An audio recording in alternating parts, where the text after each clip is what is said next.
Welcome everyone to the PJ's Cast. I'm your host Pierce, alongside of my good pal Dylan, doing our first regular podcast of 2025. Our first podcast in general was on Monday. We did it with Scott Powers. Go give it a listen. Scott is always informative as always. Even if it isn't, satisfactory, he gives us the real answers. So we haven't done a regular podcast in like almost a month and a half now. Like that podcast was the first time we actually got to talking about the Blackhawks firing Luke Richardson, and I don't even think we touched much on Frank Nazar being called. Like there's just so much to go through. And I thought the easiest way to kind of talk about everything that's been happening with the team since we are just past the halfway point of the season is doing report cards and grades for all the players on the team. But before we get into that, Dylan, how I know the Blackhawks suck and they lost at the Winter Classic, but like being there, how was the experience? Because I mean, Wrigley Field, yeah, it's the second time they've done it, but the last time they did it was what 15, 16 years ago. I would imagine it was a great experience despite them getting shit kicked. Everything besides the on ice product was amazing. Mm-hmm. The venue was beautiful. The second you walked in, they had a bunch of like live events and stuff going on the outside, and this was a situation where there was multiple people in the arena that were looking to. I can't talk. Oh my god. Oh, that experience was incredible. If I'm being honest, that experience was incredible. I'm going to be honest. I kind of was frozen out by the third period. It was a little, once you get cold, you never go back, I think is what they like to say. And that's kind of where my body was in the third period and the second period. But like I said, the whole spectacle of it was great. It was just the team probably laid the fattest egg it's laid all year, and that's extremely disappointing if you're looking at it from an on-ice perspective, which most people were. It's the least watched Winter Classic of all time, and I think that speaks for rightfully itself. So. Jesus Christ, man. Once again, I don't know why they were doing it on New Year's Eve. I really don't care why they were doing it. How many people like weren't able to watch the game because they probably thought it was on New Year's Days? Like so fucking stick. I like we got a lot to get to in this episode, but to me, the Winter Classic has just been so watered down over these past few years because there's so many different variations of the outdoor games now. Like I remember when they did the first Winter Classic, felt so cool when Pittsburgh was playing Buffalo. Like every year, you would have these good teams play against each other, and now it's like so watered down. Like I get you got to get other teams in there, but you can still do that without having to have like 2 or 3 different variations. Because like you got the Stadium Series, and I can't even remember what the other fucking ones are called because they're Heritage Classic or something. Yes. Like it should be one a year, and it should be good teams. Like for the Blackhawks, they got for me, if the Blackhawks are going to play another Winter Classic game, they got to win another Stanley Cup. That's plain and simple. You can't NHL Gary Bettman, you're not allowed to give the Blackhawks another outdoor game until they win another cup. Simple as that. Yeah, they kind of mentioned they were like they did this whole Winter Classic as a Connor Bedard, and it's like that's great, but this team stinks right now. Like you could have had that and still done it like 3 years later. And the team probably would have been a little more entertaining to watch, but what are you going to do? There's so many other aspects of that game that we can get into in terms of just the lack of leadership after the game and whatnot, but we're just not going to touch on that because yeah. Well, we will get to it later, I suppose. 100% we'll get into it later, but they're not in a good situation right now, and for the few bright spots they've had, it's not enough. It's not enough. It's like I said at the end of the podcast with Scott. It's like there's so much promise within the system. Like every time I log into Twitter, I just saw Sasha Bovaert score an overtime goal for North Dakota. Like he's leading the charge for the offense. Roman Kantsarov is still a point per game in the KHL as a 20-year-old in a men's league. Like he's one of the best players in general in that league. Sam Renzel is tearing up NCAA right now as a defenseman. Nick Lardis is like a goal game. Like you can go on and on. There's so much promise, but again, that's all it is at the end of the day. It's promise.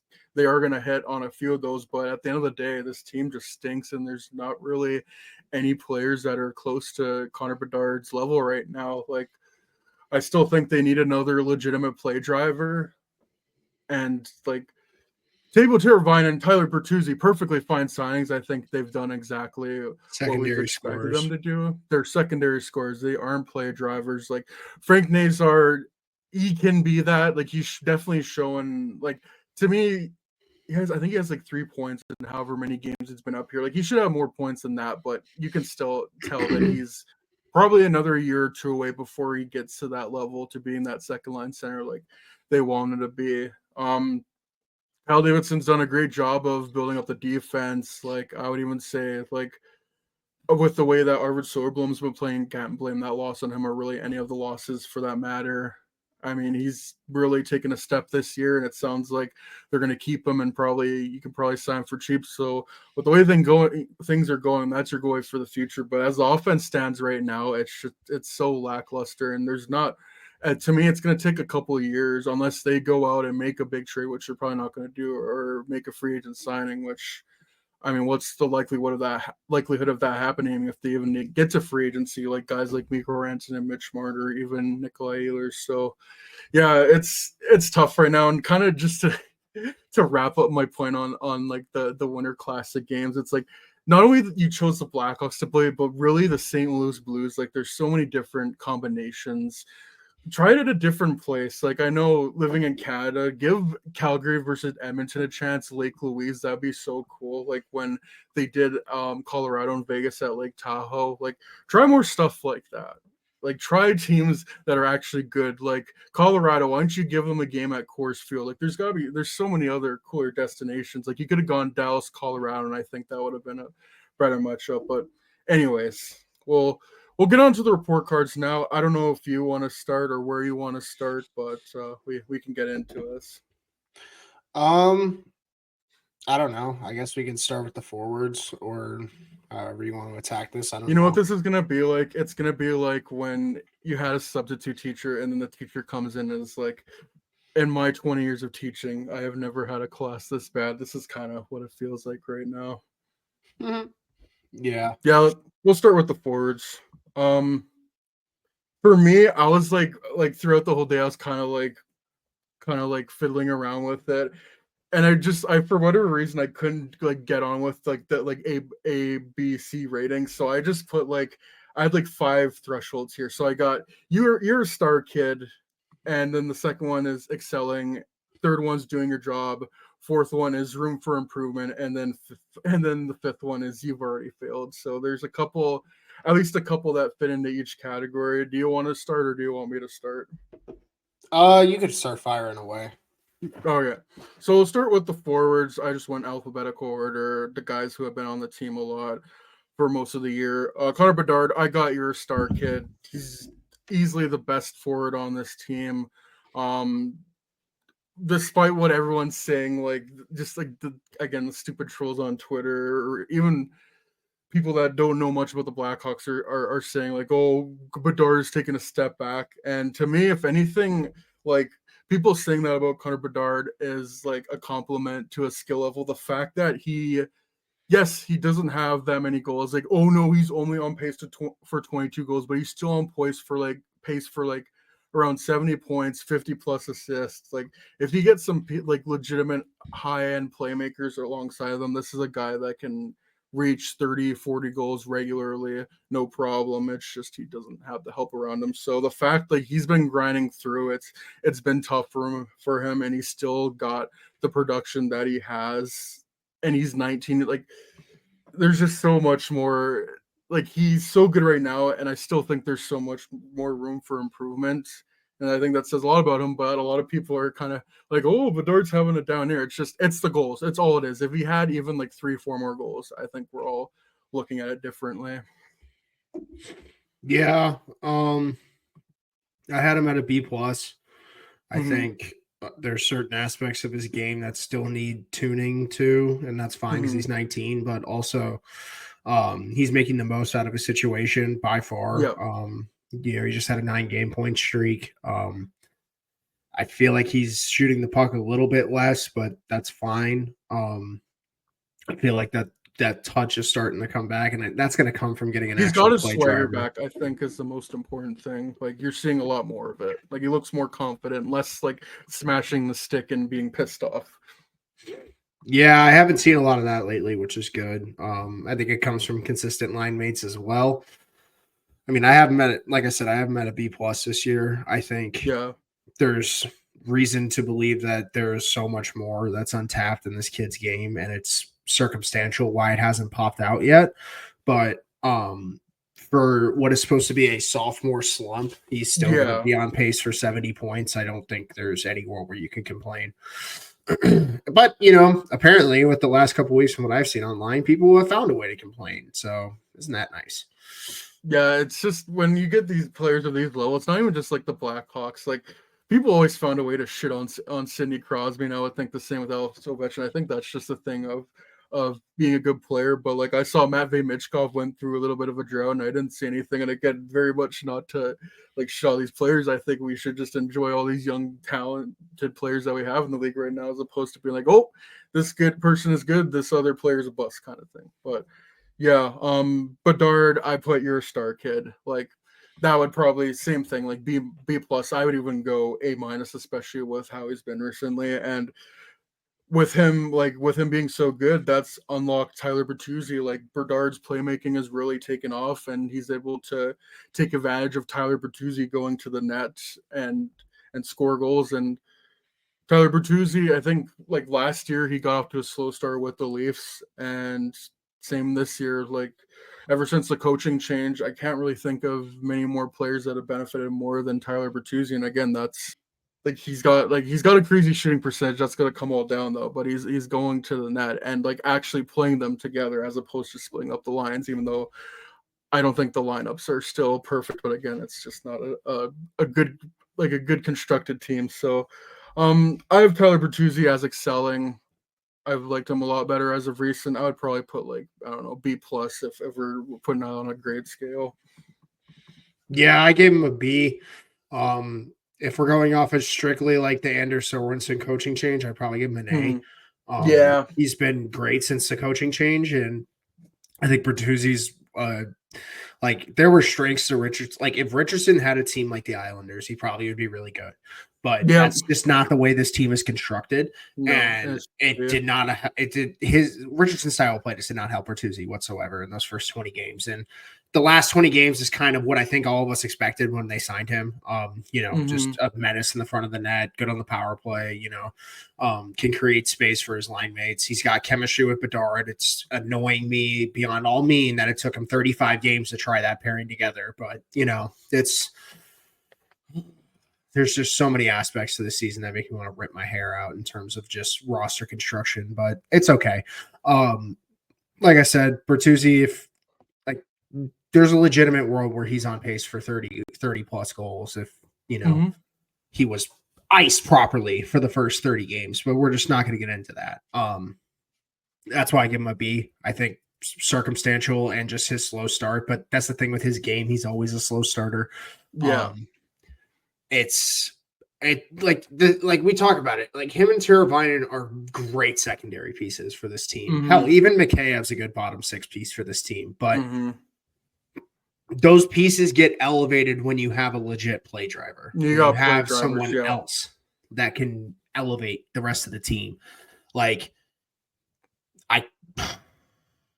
man, they really need to nail this pick this year because you cannot play the chance game of free agency of finding that other play driver. You just can't. Because they just don't go to the market like that. And if they do, it's not going to be for you. That's for sure. So probably not. Like better. It'd be nice if you could sell it through free agency, if you could just throw money at your problem. But no, like the most logical way is probably having to draft a player like that. And even then, like if you can't draft it, then you're gonna have to use some of the pieces you've accumulated to find someone like that. Yep. And I mean, it just goes back to a bunch of what ifs, but whatever. At least like at the end of the day, I can at least sleep comfortably knowing that Davidson knows the glaring issue with this team. He tried to trade for number 4. Like he clearly knows they need another play driver on this fucking roster. The fact that he thinks that's not as important as getting another defenseman, that's going to be something that is going to be tied to his name for the rest of his tenure as GM. Because whether that's good or bad, and right now, like It doesn't people say matter. bad. It Yeah. doesn't matter. It like I will give everyone the benefit of the doubt in terms of the player, but in terms of the actual guy calling the shots, you saw the writing on the wall, and we did the breakdown. Like every fucking team that has won a cup since Taves and Kane won has had a second play driver on that team besides the top one. Dynamic duo. Every team has one. We just saw it. We just saw it with Florida. Hell, we just saw it with Edmonton too. They were a goal away. Whatever. Like, I feel so bad for Artem Levshunov. I feel so bad for that kid. That kid has been put in a situation to fail right out the chute. They should have just let him stay in school. Good Lord. Now he's under a microscope where every Hawks fan can just deteriorate his game while Demidov fucking produces in the KHL. Oh, this team is just hilarious at times. It's great because, like, Pierce, you mentioned it. They have such promise in the prospect pool, but it does not matter. It does not matter right now. All that matters right now is that the team cannot advance in terms of how they ice themselves at an NHL level. And that's not going to change for at least the next 3 years. And in most circumstances, that doesn't matter. It matters now. You have a generational talent on your roster that is only going to get more angry as this goes on. Whatever. It's fine. Yeah, Bertuzzi, B. Cool. Yeah, I keep losing my train of thought, but for me, it's, you know what? Let's just continue. I'm going to continue the players here. Jason Dickinson, I have him as just doing your job. Like, he's still getting the hard assignments, but like the goal scoring has regressed to the mean. Like how his shooting percentage last year. Ryan Donato, I would put him under excelling. He's surprised me. I think he's someone who could get a second round pick at the trade deadline, but having that interview with Scott sounds like right as it stands right now, you might only get a third round pick, but I guess we'll kind of have to see where, like, if it's a seller's market or a buyer's market. But yeah, you're not doing like a big tear down, and you're probably not getting any like first round picks or high end prospects. What do you think of Dickinson and Donato? Dickinson, I think, is a C plus. Yeah. I expected more from him this season, and it's once again circumstantial to how the lines are being constructed. Like, I think the last 15 games or so, they finally figured out his niche in this roster, which has always been his niche. It's just for some reason they've thought he is more than that and put him with Bedard for like 10 games, which was whatever. Like, I can't stand when they do that. You have one legit center on your team and you throw him on the wing. It's cool. But Donato's the only guy on the team that I think has an A as a grade. Mm-hmm. Because in terms of expectation, in terms of how he's deployed, he has been put on every single line on this team. He has found a way to produce every position. Yeah.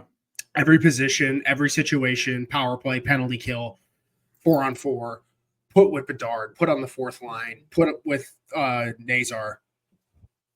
He has found a way to produce every single time. He's on pace to shatter every single career high on his trajectory. He is one of the few players in this team that I actually like to bring back this offseason because I don't even think it's worth trading him at the deadline if he continues this. He likes being here. He clearly is an energy bug on this roster that does not have a lot of energy. And the fact that you can plug and play him throughout the entire roster, that's what makes guys like him and Foligno so important.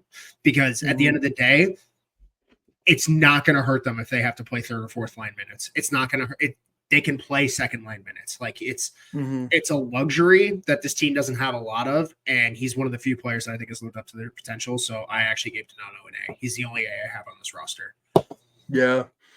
It was kind of like the discussion we had like a few years back. If you're not like all the players you trade, if you're not getting like high end, draft picks, prospects for him, you might as well just keep them. Like, you can't just strip everything down. And yeah, Ryan Donato, that's a guy that you can never fault him for his efforts. Like, again, can play everywhere up and down your lineup, left wing, center, right wing, power play, penalty kill. And like you said with him and Foligno, like, they don't have the ego. Like, they do not care where they're playing. They're going to go out there and give you 110% every single hockey cliche you can think about. And I guess that kind of leads into Nick Foligno as well. Same thing. I mean, trying everything he can. Like, he seems like a great guy as a captain. Again, up and down the lineup, he's still like around like half a point per game, I'm pretty sure.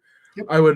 I would classify him as like doing your job. Like, nothing amazing, but again, just going out there and doing your job, setting an example. Yeah, But I mean, everyone's following that. I gave him a B- just because I think the role that he's bringing to this roster right now is extremely useful. I think he's got 19 and 44 right now in terms of points, but he's on pace for over 20 goals. He's had little to no power play time. He's still one of those guys that in a stitch can get put with Bedard and at least get the kid space. Like, there's not much I can complain from him. I think he's been a terrific leader as well. I wish he'd be a little more vocal.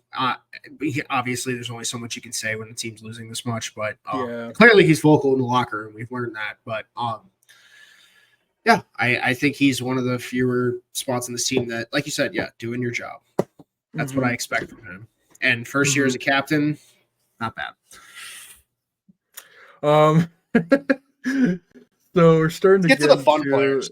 Yeah. Taylor Hall. I even think room for improvement is being nice. It's been a rough go for him outside of the hat trick he had against Dallas. He's just not as fast as he used to be. Like, he's still like, he's one of the more quicker players on the team, I would say, but it's just he's not working out, and I can't even call him inconsistent. Like, he just hasn't been good. And if they can, I know he wanted to stay in Chicago, but I don't see that happening. Like, I think that's a player you can move on from and have like no like thoughts in your head, like a Ryan Donato who you could bring back. Like Taylor Hall, you can just trade and he's probably not coming back. Yeah, it's unfortunate, but at the end of the day, a guy whose game is relying on his speed, he tore his knee. We saw it with Mikheyev. It took him 2 years to get that back. We saw it with McCabe. It took him 2 years to get that back. He's in his mid-30s right now. Like, he's not as young as McCabe and McCabe are. The worst part is, too, the brain's still there. Like, he still can make those high-end plays. His body just can't keep up with his brain. No. And it's unfortunate, but it is. He's on pace for 40 points this year. It's on I gave him a C-, and and I think that's circumstantial as well, just because, like, once again, it's crazy that it took to the last 15 games to actually ice lines that made sense. I can't believe it. Like, I don't mean to keep going back to it. You know what I mean? I don't mean to keep going back to the line construction, but those first 30 games, the first 20 whatever with Richardson and the first handful with Sorensen, they did not know how to ice this roster. I'd be just ripping my hair out if I was Kyle Davidson.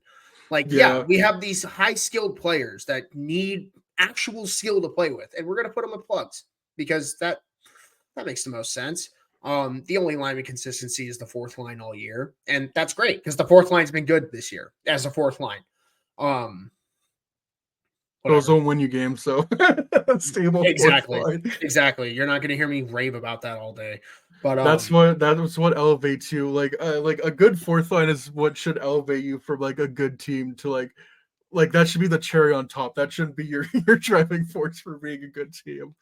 Like with the Blackhawks when they were winning Stanley Cups. And the point I wanted to make earlier that I completely blanked out on is like, I think we were kind of talking about it before the podcast began, like rambling on about Sorensen and Richardson. And like, as frustrating as the line constructions are, it's like, these guys are totally like, I don't even know if like out of their depth is like the right thing to say. I just think like they're not put in a right position. And for me, just watching this franchise the past 7 years go, whether that's going from Quenneville to Colleton, again, we were talking about this the other day. Like, I wonder if the Blackhawks keep Quenneville the rest of the 18-19 season, like how that plays out. Like, shoulda, woulda, coulda. That's a long time ago, but that's 3 well, I guess technically 4 if you want to count Derek King. Like, pandemic. Jeremy Colleton, like, say what you will about his like lineup constructions, but again, like not put in a position to succeed.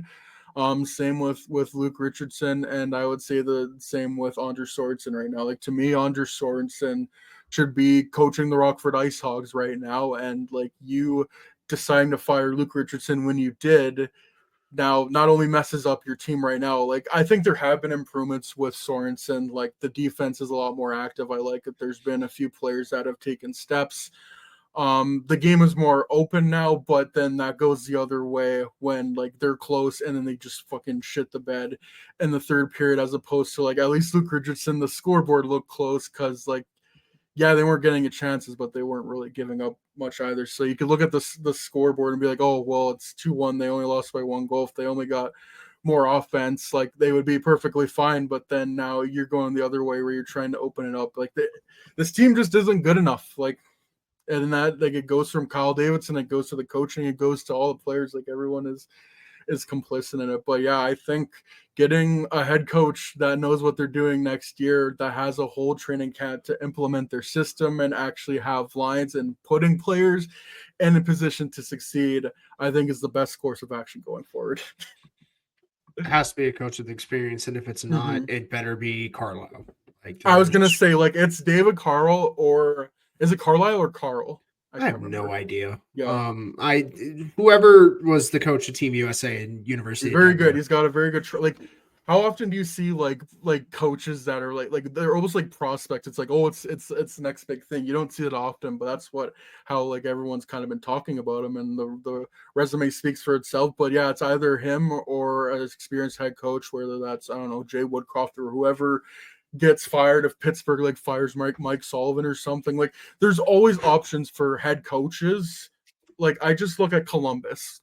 We have talked about Columbus being this tire fire of an organization, and unfortunately there's been some horrible stuff that's happened to that organization. But look how, like, even with all the external stuff they've had, how their team is performing this year with a younger team. Like, I don't think Chicago has like the quantity of prospects yet that Columbus has, but like, just seeing how Dean Evison has them playing, like, having, again, putting your skilled players on the top, like the top lines, and putting your more grinders in the bottom six. Like, I have no problem, like, putting together like a line of Foligno, Dickinson, Mikheyev, or however they want to range it, but you can't just be putting, Foligno, Donato with Bedard. Like, at least let players like Tyler Bertuzzi build chemistry with Connor Bedard or Teuvo Teravainen. Like, yeah, you gotta get a coach who knows what they're doing in there. And again, like, I feel bad for Sorensen. He should be developing these players in Rockford right now, not coaching in the NHL, and that's on Kyle Davidson. Let's just put it this way, and I don't mean to keep harping on the coach, because I think Richardson, more than Colleton, has a chance to succeed in the NHL. He just needs, like, if Luke Richardson was like on LA, they probably are not bad. Like, you know what I mean? Like, if he's on a team where they're structured the way Richardson likes to coach, like, Richardson probably would be good in Seattle, honestly. You know who? I feel Richardson could be good in Vegas too. Like, teams that have, like, he has a system that can work if you have more offensive firepower.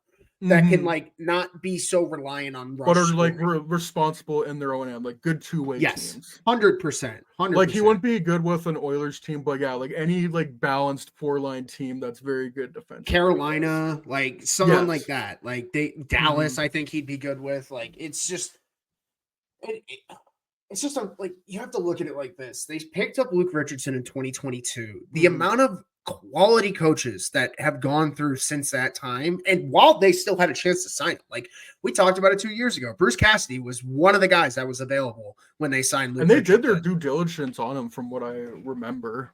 But I mean, who's going to pass up a chance to win a Stanley Cup? I was going to say, who's going to pass up a chance to coach in Vegas and then win a cup for good measure? Jim Montgomery twice. That should be stated multiple times. Your rivals got him now. Nice job, guys. Idiots. Dean Evison, I think I have sang the heavens home on for at least 3 years. And clearly, it's crazy what Dean Evison can do when he's got depth scoring. Because all those kids have taken a step in Columbus. Cole Sillinger, Kent Johnson, Voronkov, Marchenko has like 50 points this year, and it's Dude not is getting like a talked point per about. game player. He's Yeah. insane. He's insane. Like, Zach Werenski's yeah. Norris caliber if it wasn't for like Mhm. Quinn Hughes and Kel McCarr. Dude, and that's all because yeah, they have chemistry, but it's also the coach. The coach is deploying them in a Mhm. way that is working. Sean Monahan's having his best year since like 2015. Which is awesome. Yeah. You can't, like I say in every sport, because like you hear it in football now. People, they always are talking about the talent. It doesn't effing matter if the coach isn't elevating the team. Mm-hmm. And every good team in this league, you can look at their head coach. I at least most of them. I'm going to go with at least 85% of them. Because odds are there's a team where, you know, the talent's just outperforming. But, like, look at the Rangers right now with how they're being deployed. You can't tell me that doesn't deal with how Peter Laviolette's deploying the roster. And then you look at a team like, I don't know, Tampa.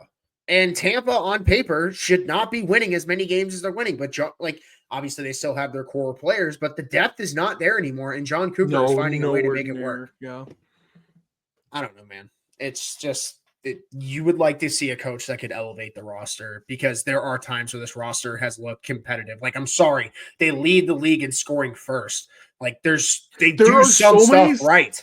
There's so many stats to this team that should I think everyone third on the penalty kill, like, ugh. Yeah.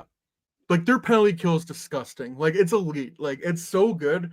Their power plays, again, it goes back to the problem. They don't have play drivers on 5-on-5. The only one they have is Connor Bedard. So everyone knows, just go to Bedard. And like, when the game is like you're getting down to the wire, it's the third period. Teams are gonna know, just go to Bedard. No one else can really do anything or like make a miracle happen like a team like the Oilers can, or really any other elite team that has, you know, more than one like elite player. Fuck, I keep losing my train of thought. Like, I have something in my head and I'm gonna say something good. I'm just like, I completely fucking lose it. But yeah, and there's just so many like stats where you would look like, okay, this team wasn't gonna make the playoffs. Like, there's maybe like a bit of delirium of like off seasons that were like, oh, maybe. I don't think we ever thought they were gonna make the playoffs. I think we thought they could be like 10th worst in the league. Like, I thought that was a legit possibility. Sorry. Like, 30 wins it's unlikely. I think they get 30 wins. Like, it's an uphill battle to get the 30 wins, but I feel 30 wins could be something that's attainable. And you're thinking like, oh, 30 wins, that's not that much, but they were so bad last year, 23 wins. If you make a 7-win jump and just keep doing that, like within a couple of years, you're going to be a team that's competing for a wild card spot. Even if you don't just keep going up 7 wins, like every single year of this rebuild with Connor Bedard is so precious. Like, that's why I get wanting to be patient. I totally get it. Like, as a fan, we want instant gratification, but you have such like a unique opportunity with Connor Bedard. You can't help but think like you want to press pass forward and try to go for stars to make this team as good as they can and compete for a playoff spot. And to me, like, if you can't acquire the easiest thing would be to do is get a coach for next year. And like, when they fired Richardson, like I really thought Richardson was going to get the opportunity to finish out the season. But then after when they fired him, I was like, okay, well, maybe they can get a new head coach. And again, not, make the playoffs, but make things better. And to me, it just feels like they punted on the season with hiring Sorensen. Again, that's not his fault. Like, that's on Kyle Davidson. I like how this has just become a therapy session right now. It's what happens when you don't have a pod in a month and a half, like actual talk about the team podcast, because we really haven't talked much to each other either. So yeah, Listen, holiday season was a busy time. It was a stressful time, a lot of stressful Christmas was so much fun, but for me, like, just the month of December is always so fucking stressful with work and just other stuff and my family and friends. So like, I flew like 5 times in a week. I was like dead at one point in terms of just mental capacity, but I had 12 hours of sleep last night, so I actually feel really good today. Oh, ice storm in Charlotte, dude, crazy. People in Charlotte know what I'm talking about. It snowed and then it just rained for 2 straight hours, so everything was ice. and we don't Oh, have that's same in Edmonton too here. Dude, but like it's not- y'all have the stuff to deal with ice. We don't have that. Mhm. That's the problem. we're prepared. Yeah, I wish we were prepared. Oh well. I really don't want to talk about like 5 players on this roster. I think Mhm. can we just do like a general meh territory? And I want to put like Yeah. Maroon, Smith, Mikheyev. I've liked Um, Patrick Maroon. I don't know. There's just something about him. Fine, I like. Maroon's a C plus. Like he was above the C's. I will say that. But like, Yeah, I'm sorry. There's yeah. like I don't really want to talk about Reichel. Like Reichel's done Yeah. some good stuff. Let's sort but of he's talk still about Reichel. Like he's just he's there. Like He's there. what else do you say? He's just a meh. I feel That's like for kind of- 3 years we've said if Reichel puts on 20 pounds, he's going to be good, and he just hasn't done it. So he's just what he is. Mhm. It's hit that point with him, I think, and this is where we talk about the patience factor. It's like he still has value in this league. He's like 22. You can Mhm. definitely trade that to go get some young player that is not doing what they're doing. Like Morgan Frost. I was about to say, I should Dude, always we're gonna circle keep back banging to the him. drum. Same with Trevor Zegras. Like I know Scott on the pod on the interview was like, "Oh, they're probably not gonna do that, dude. They gotta do something, something." Capo Caco was available. Like you could have Or done like a that. 3rd round pick. They couldn't have done like Granted, like yeah. I don't know who the Will Borgen equivalent is on this roster, but because I'm not trading someone like a Crevier, but whatever. Yeah. Like there's just so many players on this roster in terms of forwards where I just do not care. I think the only one that there's 2 more that I really want to single out personally, and one it's Nazar. I think Nazar is like a C plus. I think, and that's a good C plus because Yeah. I think with puck luck he should at least be half point a game. He's hit like 4 pokes. Yes. Mm-hmm. He's getting chances in tight. He's getting into those dirty areas. He's way stronger on the puck than I had imagined. With his size, like obviously we knew that was in his game. Like I don't know, his speed he puts on at such a deceptive level. He's like Kane in that regard, where it's like He can change gears quickly. Yep, Yeah. he picks his moments where he wants to take off, and like I think that showed tonight. He had that chance against Bouchard. I think if he just kept skating, he probably would have burned him. He had a breakaway last game against Detroit. Like he had a breakaway a week before that. He has so many bright spots in his game, and if the points can start flowing in, I think I'd still keep him up for the rest of the year. I don't think he's done anything to prove that he should be down. AHL All-Star, by the way, Frank Nazar. He Yeah, hasn't been on the team for like a month.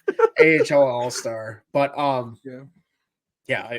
I've liked his game at this level, and I think he's developing chemistry with certain players, and I'd like to see them test. Okay, I'm sorry. Do you see my frozen camera? Do you see? Yeah, your camera was doing this last time too. I don't know what it's doing, man. Your Yeah, camera it's- just died. Oh man. Speaking of dying, let's talk about Philip Kurashev because he's the worst forward on the team this year by far. Dude, I was like kind of thinking about it before that game they played against Detroit. I'm like, okay, probably a D, but then F.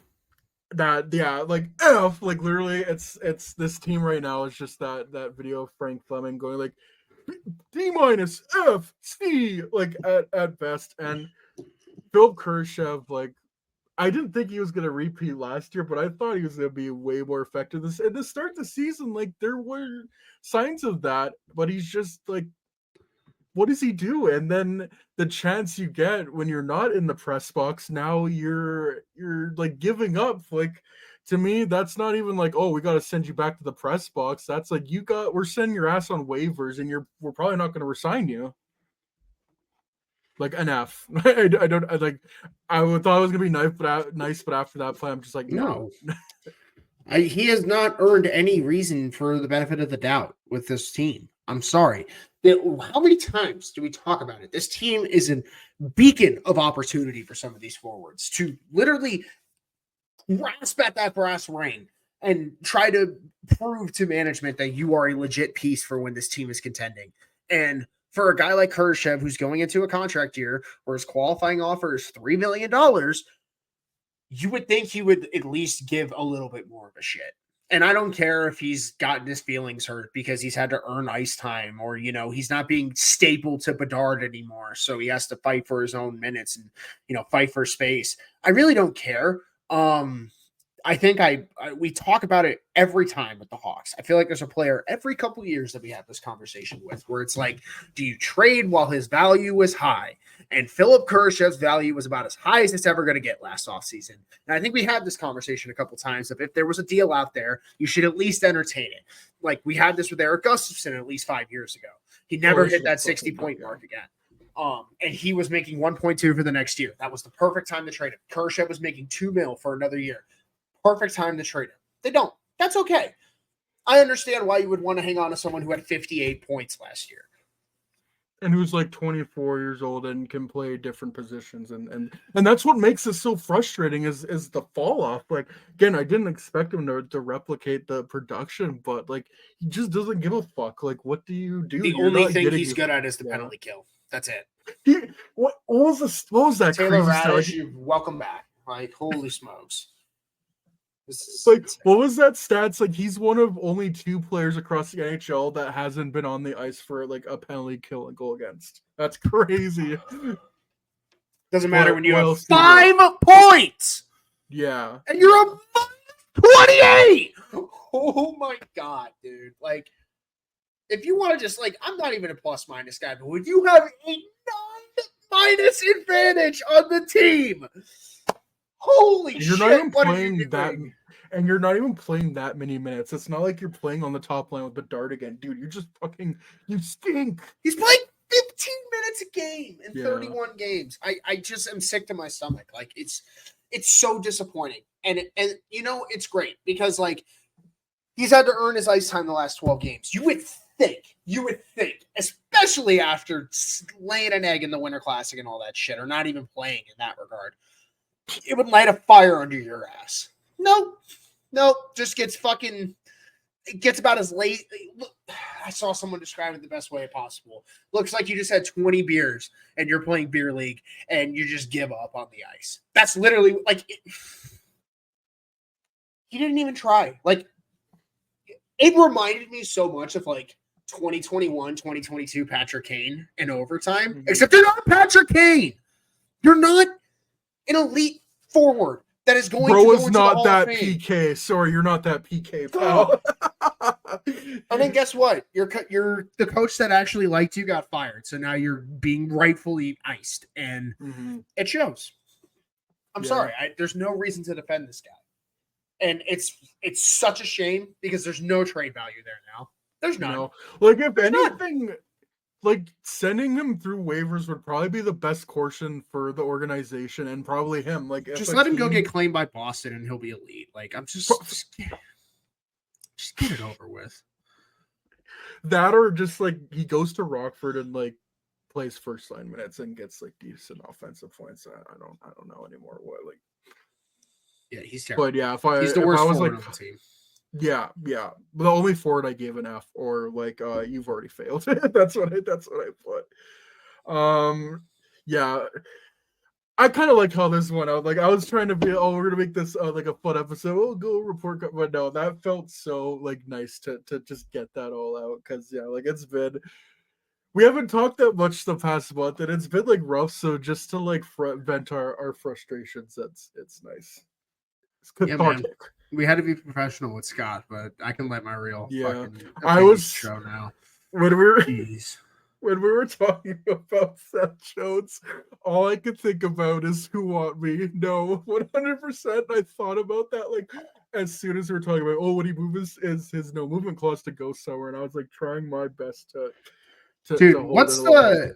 the Office meme where it's like Dwight's talking to the one girl and then Angela pops up and he gets scared? That's like me Yeah. talking about the opportunity to trade Seth Jones and his no move clause pops up. Like I just fucking hate this. Like this is the worst. Like it'd be one thing if Seth was performing at the level he was the last 2.5 years, but he's not. He's just simply No. not. And he's regressed tremendously. I don't think he cares, man. Like again, I don't we even think it's that. I think it was Scott. I think lured to it a little bit. I think he came back way too soon from a broken foot just to play the Winter Classic, and it shows because he can't skate. He can't move the puck with speed. He's looking like Brent Seabrook in 2019, which is probably the worst thing I could say you could look like.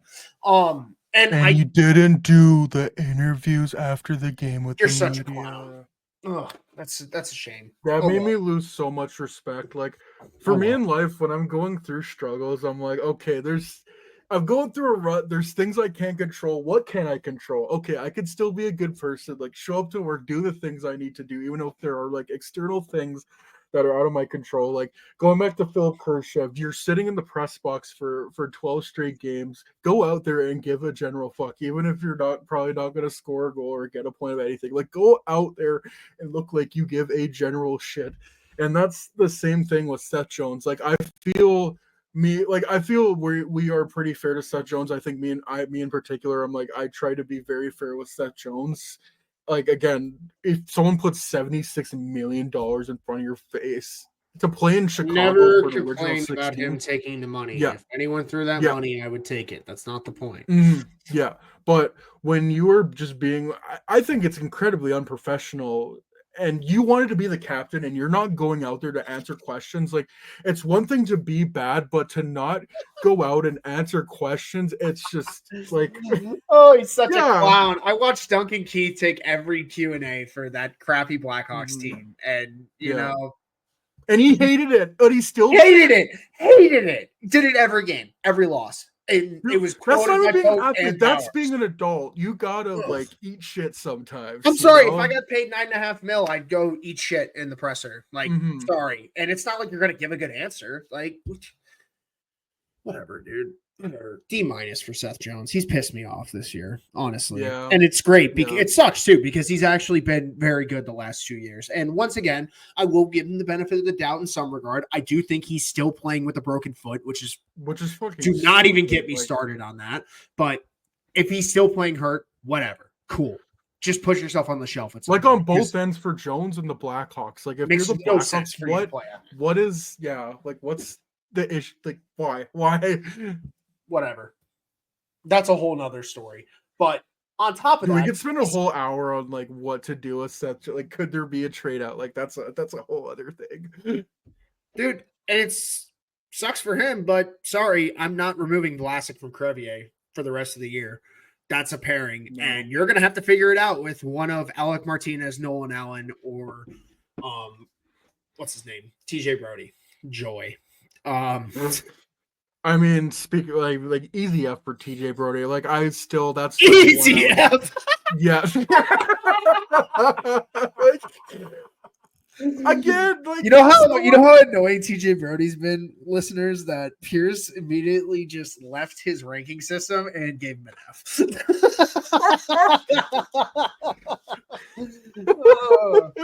It's great too, because like the second he got signed, I think we immediately texted each other. Dude, We're just like why? why? Just about everyone on the team I can make a rationalization for, like, why are they doing good? Why are they doing bad? TJ Brody is the one where I'm like, I don't understand the contract from the day they signed it. It's too like we still have another half a season of this and then another year. Like, what? I don't get it. Like And he's they making could have $4 million. Good lord. Yeah, like if it was 1 year, okay, it'd be one thing, but another year of this, and he's only gonna get older, and he's only gonna get worse, and he's gonna get buried on the depth chart. So you're gonna have to put him through waivers, buy him out, or you're gonna have to play him over all your young defensemen you have. It's just annoying because like the only time he looked good was when Korchinski was up, and that was literally the pairing that I thought he got signed for, and we got it for 9 games. So get excited. Now he's playing with Nolan Allen and Rooney. Oh, and by the way, like Korchinski, he wasn't on the team enough, but like I would put him. I was really impressed with Korchinski. Like maybe not the offensive flash. He's shown it at Rockford, which is good, but he just looks so much more like comfortable, poised, handling the defensive end of things. So a lot of promise for Korchinski. Like I like where he's headed at now. Yeah. A lot stronger defensively in this 2-way game. I have to agree with that. But you know, once again, like only got to see it for 9 games. So why do I? Yeah. He doesn't get a rating from me. I would think more towards the end of the year. I honestly hope like he gets another call up, but I guess we'll see because they have young guys like Nolan Allen. He's really improved under Sorensen. Like that's a genuine bright spot.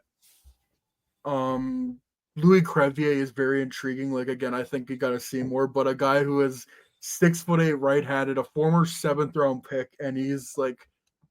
He looks like a lot better. Like he looks poised defensively. I mean, he's killing Victor Arvidsson after the whistle. Like he has the makings of a guy like Blackhawks fans can love.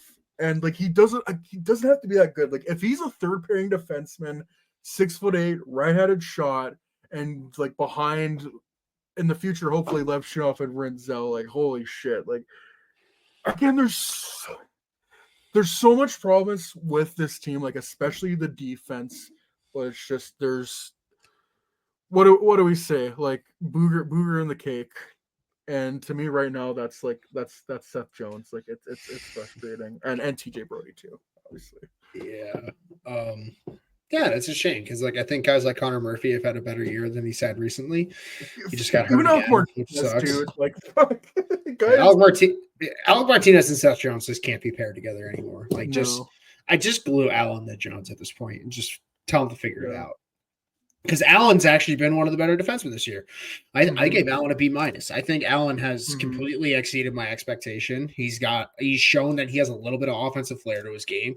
He's had a couple of very nice assists. He had one tonight to Donato where he just hit him right in the slot. And he knows when to activate. He's strong on the puck. He makes smart plays with it. Like that's what you want out of a defenseman. I don't hear Nolan Allen's name that much in a game, and that's what I want to hear from my defenseman. I hear Brody's name every fucking game. So there's your difference. But yeah, it's funny how Stan Bowman works because he'll do all these terrible things and then he will, somehow like I'm not giving this to Stan Bowman. I'm giving this to Mark Kelly. This is always the Mark Kelly. Yes. It's always the Mark Kelly because Mark Kelly knew how to scout, and guys like Vlasic, guys like Crevier, guys like Doc, they're Allen. Like there are players that we didn't understand why they picked him at the time, but clearly whatever they saw in them and the development path that they took with them has worked. And it gives you another sign to be patient, but at the same time, I don't even think we're asking for much. We're just asking to not be a bottom feeder, and you're a bottom feeder again with a comfortable lead in last place. Yeah, they're going to finish last. Like, I don't... And that's another thing with the coach. Like, San Jose, I think, has less wins than we do, or like the same amount. I'm going to look that up quickly. But like, the vibe is infinitely better because they have a coach that knows what they're doing and putting all their top players playing together. Like, there's good vibes there. Yeah, San Jose has 13 wins, and they played one more game than we have. The thing is, they have 6 more overtime losses, but we have one more win than them. We only have 2 overtime losses. But yeah, the vibes are bad in Chicago. Like, coaching, you need a good head coach. Yeah, 100%.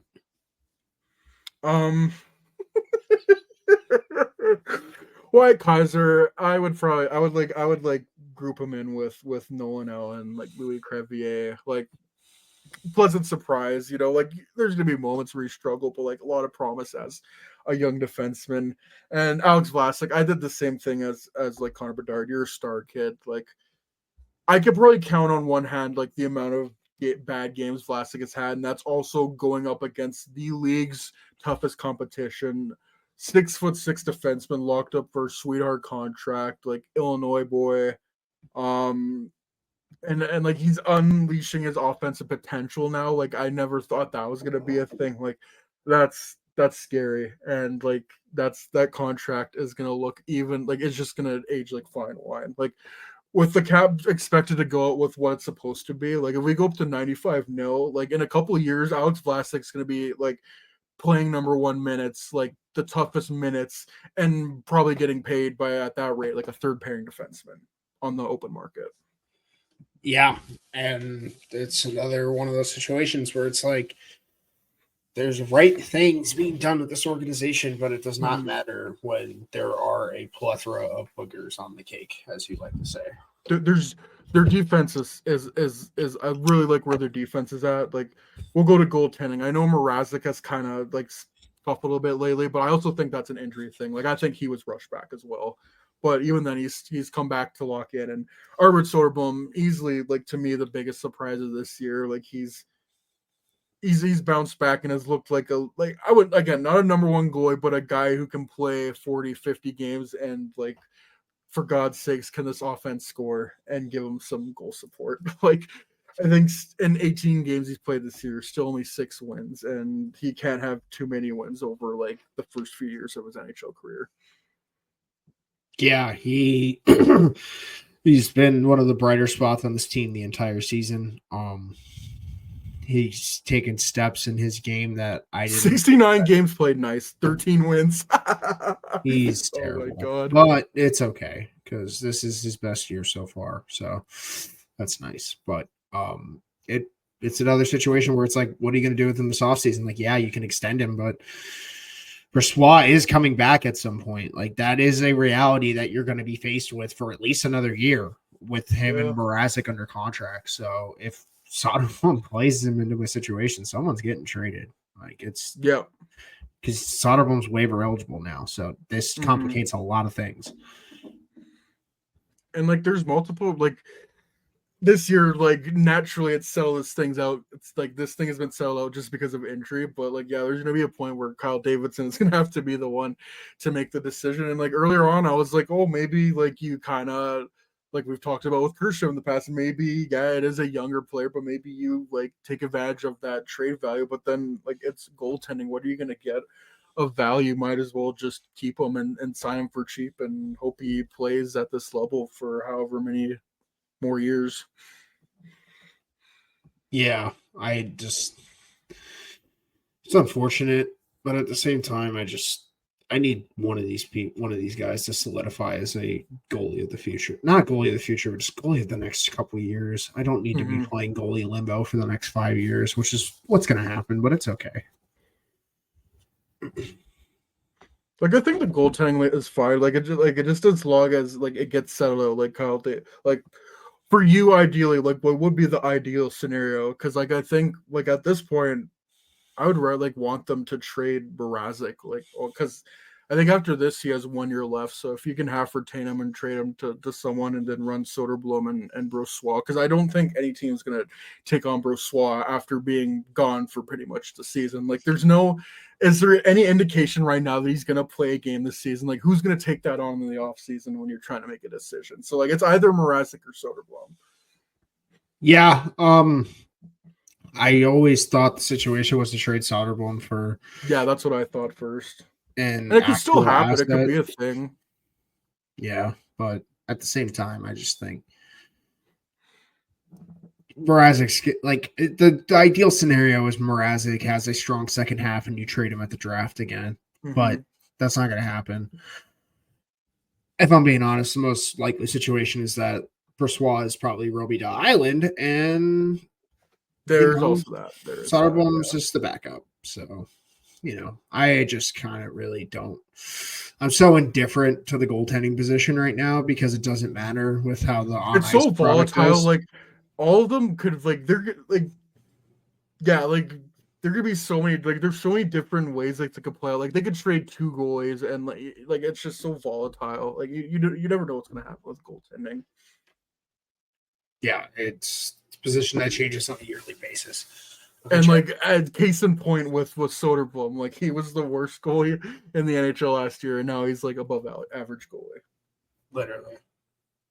Oh shit! That was almost an hour of going through that, but I think we need to get that off our chest. 100%. Do you have any more closing thoughts on the Blackhawks, or do you just want to move on? F. Next question. Yeah. F. D-. Like, yeah. C-. It's fucking Donato. Next question. Yeah. we give a fuck about this team. We want this team. Like, it's been 7 goddamn years of this. Like they haven't made the playoffs in a full season in 2017, and they were just caught. More than that, it's been 8 years. Yes. And like half a decade in limbo, and it took a fucking what happened to get rid of Stan Bowman, and then now it's like another 3 years.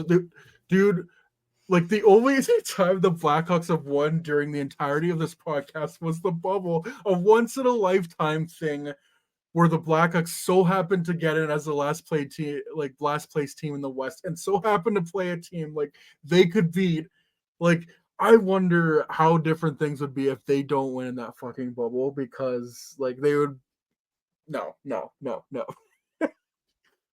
I think everything's happened for a reason. Like, I'm so glad Bedard is on this team. Like, I will gladly take all what happened in like the previous few years to get to the point of Bedard. But yeah, no, it's tough. Like having Bedard on your team, but not yet having anyone at its level to help him out and make this team better. In a perfect world, you always like to get the generational prospect at the end. That's not the case. That's what happened with the Blackhawks. Like And in the like they had Duncan Keith, Brent Seabrook, like all these guys, and then like everything was falling into place, and then boom, you get Jonathan Toews, Patrick Kane back to back, and then like within 3 years, you're Stanley Cup champions, and you take advantage of them on their ELCs, and you're able to sign like Brian Campbell and Marian Hossa. Yeah, man, and I really think this team needs their Hossa right now. Like earlier than expected, and it needs to be someone of caliber. And I think the only saving grace that I got from that Powers interview, and God bless him for giving me that false hope, and even if he didn't mean to, but the fact that he said if they're going to free agency, it's money motivated, that is probably the best thing that the Blackhawks could have ever heard. That's the best thing they got to offer right now, to be honest. Literally, like if Mikko Rantanen is leaving because of money, you need to give him $14 million, and that might sound crazy. Max. Like, do not give a single fuck. Like you need to give him $14 million a year. Same goes for Marner. Don't care. Like it's do not care. Let's put it this way. For everyone, and I think you and I have been advocates of this, at least in the playoffs, for Mitch Marner. The guy is on pace for 110 assists this year. Let's get to the playoffs first before we worry about it. Thank you. Yeah. And also, it's just dumb. It's just dumb because, like, I'm sorry. If any one of Marner or Rantanen hits the market, you better offer them the sun and the moon. I don't care. Dude, I would give them the max. Like, I think I give them 15. I give them 14 plus mil. I would give as much as it can because I think it was. And then match it with whatever Bedard's going to get. Just fucking lock him up. Yeah. Don't care. Yeah. It's like the cap's going up. 7 years. You're the Chicago Blackhawks. Money should not be an issue. Like it should never be an issue. No, You're charging up the butt for everything. God. Oh my God. It's like $20 for a beer at the United Center. Holy crap. You should start spending that money. And yes, they did this year, but it was on crap. Spend it on good stuff. Oh my God. You don't go to the grocery store and spend not $100 on junk food. You actually buy stuff that's good for your body. The same should be looked at for the hockey team. Good Lord, man. Oh, God. Like, just spend the money. Oh, my gosh. Andrew Friedman, who I believe is the the operations of baseball management for the Dodgers, said if you're going to be rational about every free agent, like you're going to finish second or third place. Like if you got the fucking money and you truly believe in a player's talent, you go out and sign it. Yes. And that's what the Blackhawks got. Yes. And I hope they do. There's no reason that the Kaprizov stuff doesn't leak out from both sides. It wasn't just Lazarus' side that it leaked out on. Obviously, Lazarus is the one that got credited with it, but whatever, man. You're going to find out in the next 24 months because I think Davidson's going to have 24 months to show legit direction outside of just drafting the surplus of where he wants to go with this team. And there's going to be options out there with the way that the free agency market's shaking up, with the way the trade market is shaking up. There's going to be opportunity to add to this team. As it stands, like you're not going to get all those players, but as it stands right now, like we're going to get into it, but the players that are on the block right now, not necessarily that they're going to get them, but like there are so many options right now. And with the cap going up, like this is the perfect opportunity for you to potentially capitalize on a star player. Maybe not the level of a Mikko Rantanen or Mitch Marner, because Mikko Rantanen is like, that's my number one target. Like that's a guy who scored 50 goals, 100 plus points, is a playoff performer, has won a Stanley Cup. Like, oh no, they only get Mitch Marner, a guy who has like, I don't think he's hit 100, but like he's hit high 90s. He'll probably hit 100 this year. Could score 30 goals as a Selke finalist. Like, I think it'd be hilarious for Marner to come to Chicago because he is a little bit of a polarizing player, but like he would 100% make this team so much better. He would make Connor Bedard so much better, and the Blackhawks can give Marner all the money he wants because I know he wants money. He's got 59 points in 44 games. I'm pretty sure Rantanen has 60 in 45. If you're telling me that either of those players are not worth, Rantanen's got 60. My bad. Oh yeah, 60 and 44. Only that bum. No, they shouldn't sign him in free agency. No. Oh, back to back 104 plus point seasons. Yeah. Oh, and there's 40 more games to play. Oh, fuck. Okay. And everyone was like, "Oh, he can't play a full 82." Don't worry, he's just done it the last 3 years. They're worth the money. They're worth the money. Yep. And if for some godforsaken reason the teams that have them mess it up, you better go get them. You better go get them. Like, and if you don't get them, you better go for the next tier. You better go for like a Brock Besser or something of that nature. You need to get someone who is a play driver. Yeah. Period. End of discussion. Yeah. Get stars. Like, who would have thought like stars help you win games and like championships and things? Like would have never guessed, honestly. Like in my mind, I'm like, all those guys are gonna re-sign, but like the longer this goes on, like Branton hasn't re-signed yet, either is Marner. Like who knows? I guess we're gonna see how it all plays out. I was just looking at the point totals in the NHL, and Braden Hagel and Dylan Strome are right next to each other with over a point a game. I know, like I fucking wish we had a player like Hagel, but like the truth is, if we kept Hagel, we don't get Bedard. But Dylan Strome is like a person where I'm like that. Like I feel the Blackhawks could have kept him, and like they still could have gotten Bedard. Maybe not putting up the points he is now because he's playing with like Ovechkin and actually playing on a good team in Washington. But I wonder how things would be in Chicago if like your 1-2 punch was Connor Bedard, Dylan Strome, and you're not rushing Nazar, or maybe you're putting him on the wing and not like, putting too much weight on his shoulders. I can't even get mad at Strome because Strome never showed this upside in Chicago. No, and that's what I mean. But Hagel definitely did. So yeah. That one's always like, it's not that we traded him. It's just like, now that you know that there was a world where they get a first round pick in Matthew Knies, that would have been nice. Because then in a world, it's Oliver Moore and Matthew Knies. But if it's and buts were candy and nuts. But I mean, like Oliver Moore and Sasha Boisvert, that's still pretty good though. But yeah, it hurts seeing Hagel because like he's in his prime right now. He made freaking Team Canada and like he's point per game. Like he's getting better and he's on a sweetheart of a deal. Like it's not even that though. It's the fact that he is quite literally the perfect line mate for Bedard in terms of what Bedard needs right now. In terms of just someone who is going to dig pucks out for him and create space and be able to actually hold his own offensively.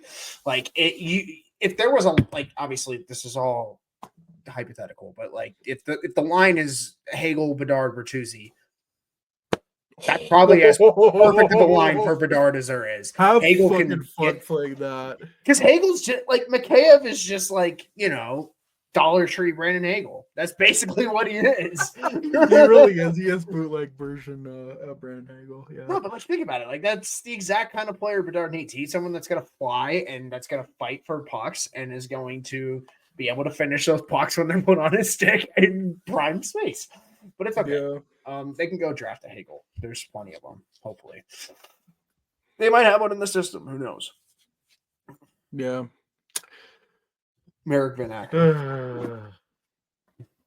Yeah, and like also like all these guys that are coming for your system, like Frank, like unless one of them takes off, Frank Nazar, Roman Kantsarov when he comes over, Nicola, like all these guys are going to be on ELC. So if you're even worried about like salary cap space, like realistically in like 3 years, the only players as it stands right now, like the only players you should be playing are like Vlasic and Connor Bedard, really. Like if there is a reality where you can make a Seth Jones trade, like there's part of me thinking like if there ever was a Seth Jones trade to materialize, it would probably be like a Dubois for Kemper swap that happened off season. But then there's another part of me that's like, okay, a team like Ottawa has sniffed at Seth Jones before. Like, not only do I think we could get him off the books completely, but like I feel we could get something of value back from him because he's a right-handed shot defenseman. Like, if he ever requested a trade, like I think the Blackhawks could get like something back for him. Maybe that's just me. Who, Seth? Yeah, Seth Jones. A firm believer that there's a world where a Seth Jones for JT Miller 1-for-1 trade can be had, but neither player wants that, so it's not going to happen. No. Do you want to? Enough about the Blackhawks. Do you want to get into that? Do we want to talk about like the Vancouver? This is what I've written down as like Canucks and Rangers drama because they've been at the Canuck forefront drum. of Canuck drum. That's good. That's good. Yeah, because they've been at the forefront of NHL news for like the past month now, and they haven't left the spotlight. So who do we want to start with? The Canucks, who beat the Leafs 3-0 apparently. So everything is fine now. No, it's not. No, it's really not. It's what's the meme where like the whole fucking forest is on fire and they're like, they're fine, nothing's wrong. Yeah, This is fine. This is fine. It's not like the whole city's burning down right now, but it's okay. Like nothing's gone wrong. It genuinely insane how they've let, I feel like, gossip turn into this over the last 6 weeks, roughly, right? Probably 6 weeks. Definitely longer because this has gone back like a year and a half ago, I think, in terms of like them. I feel like this just has been happening forever in Vancouver. Like we're probably going to talk about the Rangers as well, but like to me, the Canucks and Rangers, their franchises, their ownership is like walking a tightrope. Like if things aren't like perfect, like if the Canucks aren't winning 50 games like they were last year, as soon as anything gets out, everything goes to shit. And like the Canucks have been like that forever. Like leaky the Luongo, leaky ships. Yes, like the Luongo and Schneider thing like 10 years ago, and how that happened. Like John Tortorella being a coach with Canucks, how that went out, and like how I think he gave Eddie Lack the start over like in like the Winter Classic game or whatever the fuck it was, Stadium Series. I don't fucking know, stupid fucking outdoor games.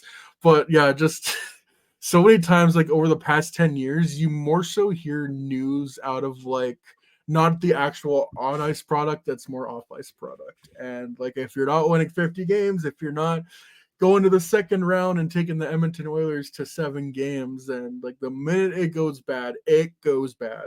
And I would put the Rangers in there as well. Yeah, teams don't know how to handle any type of adversity whatsoever. But hey, Kiefer Sherwood has 13 goals this year for the Canucks, so that's a thing. Huh. But I sure would. I just want to say that. But honestly, like I genuinely can't think of a time where two of the top players on a team did not agree this much. I know there was definitely a time when James and Kane weren't on the same page, but it never got to this point. No. Ever. And it's crazy because they're not even having that bad of seasons. Like JT Miller's got 29 and 32. Pedersen's got 29 and 36. Like obviously these are the worst they can do. Yeah. Like, these are 100-point players we're talking about. And this is regarding things like Jake DeBrusk being on, like, I don't know, man. Like this is such a situation where like the Canucks are getting some, like, I'm sorry, I'm looking at the Canucks right now. They have 6 players with at least 11 goals. That's really good. Wouldn't that be nice? Wouldn't that be nice? And that's not even including JT Miller and Quinn Hughes, who have 9 and 8 goals. So it's like Penis Suter's got 11 goals. Get excited. Suter, let's go. Sherwood and Penis Suter. Let's go. My favorite player, bro. It's a situation where I don't really hold on. This is where I miss Cap Friendly. Do I really have to go to Puckpedia to figure this out? Oh yeah. Is it .net? Like this should tell you how much I've looked at it. Like I miss Cap Friendly. I'm not a drunk text. We're about to find out. Let's pull that up on the screen right now. This would be great radio. You know. Well, no, it's I want to check the Canucks, like what the trade protection looks like, because like who is the one that's more logical to even trade in terms what of I trade know protection? is Pedersen his no movement clause kicks in this summer. So if the Canucks really wanted to move on from him, it would be this deadline or the fucking draft. signed him. Like, Mhm. oh my Mhm. god, this is actually just the worst. I'm looking at this now. Like you have these players on such good contracts in terms of what their play styles are. Yeah, JT Miller signed till 2030 at 31. That's probably not what you want, but he signed at $8 million. It could be so much worse. Dude, there are so many contending teams that could use a JT Miller right now and would love to take on JT Miller. I know that for a fact. And same with Pedersen for that matter. Pedersen is signed till 2032. You just extended him. He is your franchise piece. And yeah, we're going to trade him. Why not? No, we don't want him. No. Like, so I think Jay Fresh said it earlier today. This is becoming 2021 Jack Eichel. Yes, yes. Especially with all the goddamn trade proposal. Like, I would love Pedersen on Chicago, but like at this point, I think like them signing a big name free agent is like more logical, more likely to happen. Listen, if the Canucks want prospects, like I'm trading everyone except 90. Dude, I would trade away our first round pick unprotected for Pedersen. Like, Yep. Again, I'll go even crazier. I'll do that and Levshinov for him. I don't give a fuck. Or that or Nazar for him. Like you are getting how old's Pedersen? 26? He's 26, yeah. Dude, come on. Like you're getting locked up for 8 years. For his best years. Years at 11.6, which is going to be a steal at the end. This is a guy who has proven that his worst year is 75 points. Oh no. Like, let's go look at Elias Pettersson's season totals, because now I'm genuinely curious. How many have any players on the Blackhawks got to 70 points in their career besides like Taylor Hall? I don't think so. Bedard was like 2 points off. All right. Yeah, Bedard will get there. He will get it this year. I don't think anyone. Pettersson's lowest season ever is 21 points, but that was in 26 games, and that was the COVID year, so I'm not counting that. Sorry, 21 points in 21 games, so he was still point per game. His lowest season, 66 points. You're telling me you can get a guy with the floor of Jonathan Taves? Please. Thank you. Wasn't that his Calder year too? Yes, and then the year after that. He was a consistent 66 points, and then the COVID year he had 21, then it was 68, then it was 89, or no, then it was 102, then it was 89. Like this player can play. 3-time 30-goal scorer, 5-time 20-goal scorer. The only 2 times he hasn't done it is this year, which he's probably going to do it this year, and then the year he played 20 games. So, pretty good player, I would say. And you could ask any Canucks fan, he's probably a streaky player. He's pretty streaky as well, which is crazy to even think. Like, you know, you look at players like him and like Nylander, and it's just like, yeah, he's pretty streaky, and then they put up 100 points. Imagine if they weren't streaky. But yeah, this ends in them trading Pettersson as I'm sorry, like if it's really coming down to like we have to move one of them, which by the way, colossal failure as a front office, just a colossal failure at that point. And I would just tell them to figure it the F out. Period. You have to. You genuinely have to. You were 1 goal away. Figure the F out, or you get an F, and you are fired. Dude, they were a game 7 away from. They were Brock Besser being healthy away from beating the Oilers in game 7. I think if they have Brock Besser, they win that series. Yeah. And they're going to throw it all away because these two have disagreements with each other. They don't like each other. Oh my God, you don't like each other? Oh my, piss off. Like, it's just every single person on this planet has a coworker they don't like. And guess what? They figure out how to work with them because that's what you do. Because you're paid to do that. It's not some rinky-dink job. You're getting paid millions of dollars, and you want to. I don't like this guy. I don't like this guy. It's gonna affect me. He doesn't. Bad vibes. Don't want him on the team. You guys are all pathetic. Jesus Christ.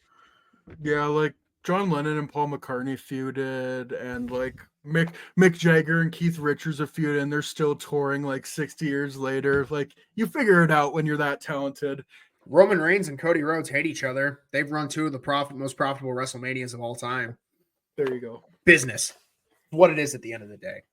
And at the end of the day, both these guys want to win Stanley Cups, and they have a damn good shot with this team. That can add. Whatever.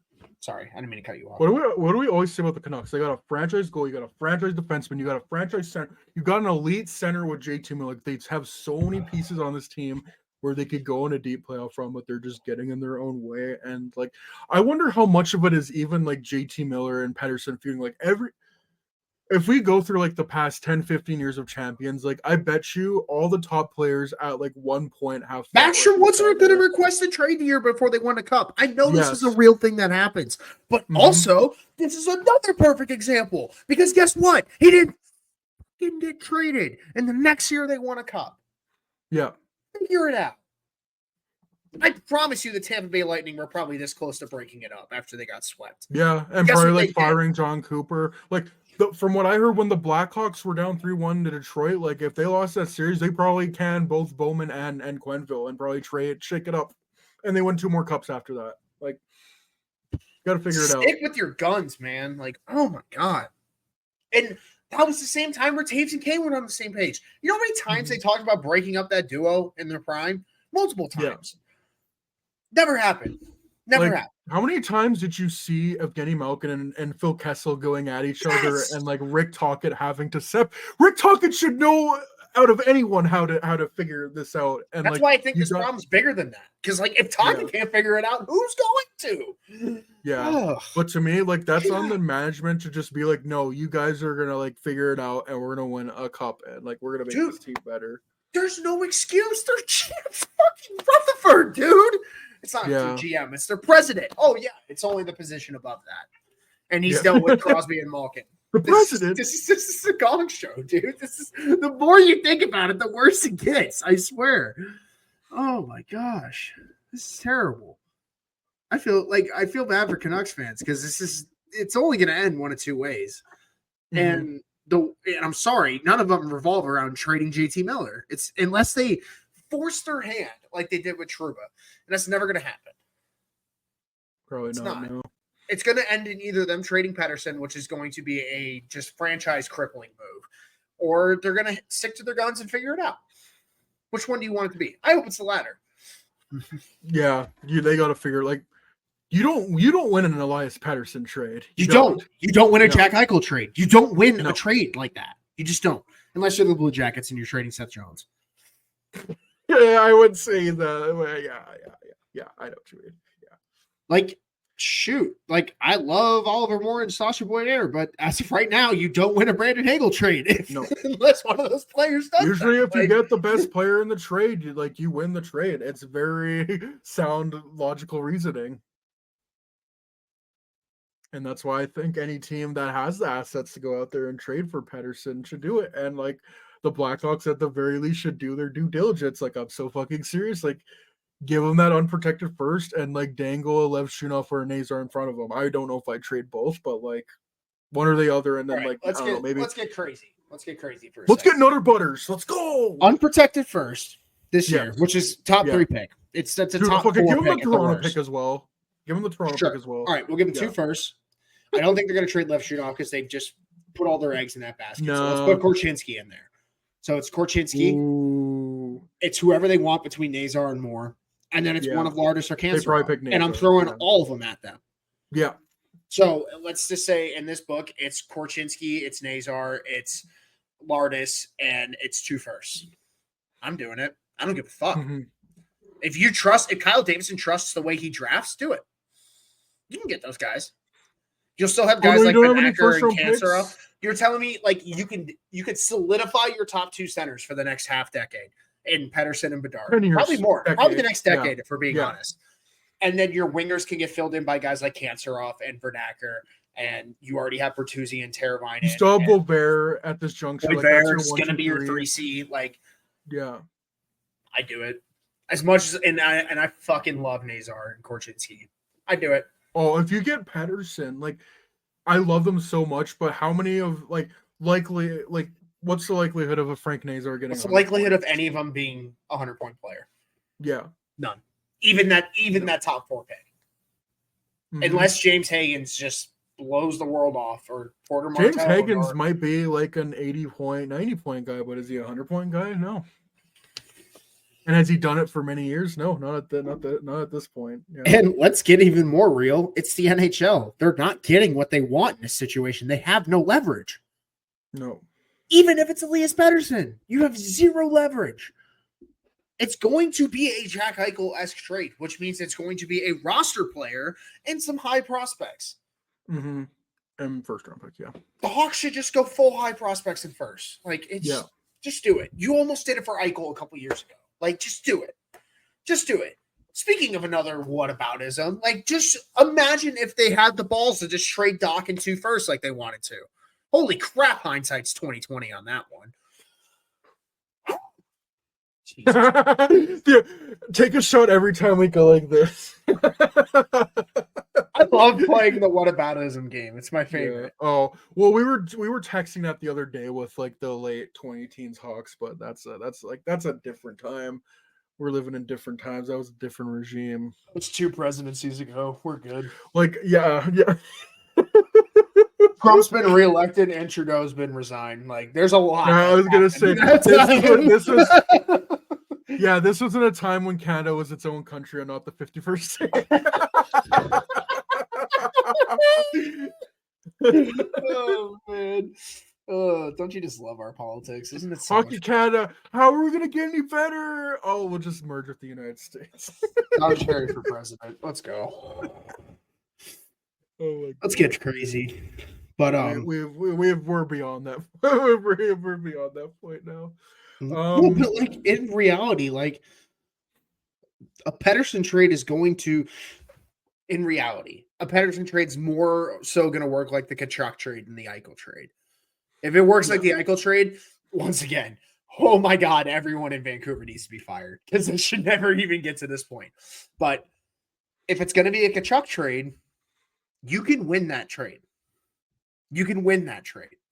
But also, you're trading the best player in the trade. You have to accept that. Plain and simple. I still think like that Kachuk trade, like Calgary did very well. It's just that Kachuk has like they won a cup and like he was at the forefront of that. Because like you still got a top like if Huberdeau, I think he's been getting better. Like that's he's been still good a this first year. line guy. Yeah, he's a first line guy. Mackenzie Weegar's a first pairing defenseman, but like when you got to get that level of player, Matthew Tkachuk, like those are the players you got to trade. Once again, you just don't win a trade like that. Like you can win a JT Miller trade. I think that's possible. Yeah. You can't win a Elias Pettersson trade, and I think that's he's- the reality of where it is with management. And if it gets to that point and you have to do that, shame on you. Shame on you. They just got to figure it out. I mean, like apparently Brad Marchand and David Pastrnak were fighting out now, but yeah, people figure it out. Like you figure it out. It's so much talent there. Like like from like from a general manager's perspective, it's like you guys got to figure this out before like we figure it out, and it's not going to be pretty. Like. And like, but I just don't see them. I just don't see them winning an Elias Pettersson trade. But what are for you some interesting landing spots? Because I was thinking about this, and there's hear me out. Do you think Vegas can make sense for an Elias Pettersson? Honestly, no. I think they have no cap space for that. But if they did, dude, if they traded like Thomas Hurdle and like I don't fucking know. Like I don't even know how you make the trade work. But if they did, if they traded Pettersson in the division, fireable offense. Once like any situation that involves trading Pettersson, you need to be fired. Like good lord. Like if you got like I don't know Thomas Hurdle and like Shea Theodore or something for an example. Still not enough. Still not. Yeah. Enough. Theodore and Hughes would be gross though. Could you put Eichel and Pettersson? Ew. I think there's a couple of spots that come to mind. For me, this team makes sense for both players. The Capitals going after Pettersson or Miller. Come on, dude. JT Miller, yes, but I do not need Pettersson on the Caps. Like, God, I don't. Because, like, from what I'm hearing, Canucks like want like a center, like Canucks or like Capitals could give them like a Connor McMichael. I don't know. and like give him a Ryan Leonard and like a first round pick or something. Like that's the framework I would think All right. if the We're gonna go- Capitals want to go all out. Yeah, I mean, it would make sense for the Caps. It's just like, oh, let's get Pedersen. That would be annoying. That'd be very annoying. All right, I got 3 teams, and I'm going to go 3 different Sure. routes with these teams. I want to go with my first one, which is going to be a Jack Eichel trade, or Jack Eichel S trade, which I think is going to be funny because the team that's trading for him is Buffalo, and they're going to they're going to trade like Dylan Cousins and one of Paterka or Quinn, and their first this year. And shoot, you maybe want to throw in a goalie. I don't know, but maybe you build that trade around Cousins and Owen Power. I don't know how they want to build that trade.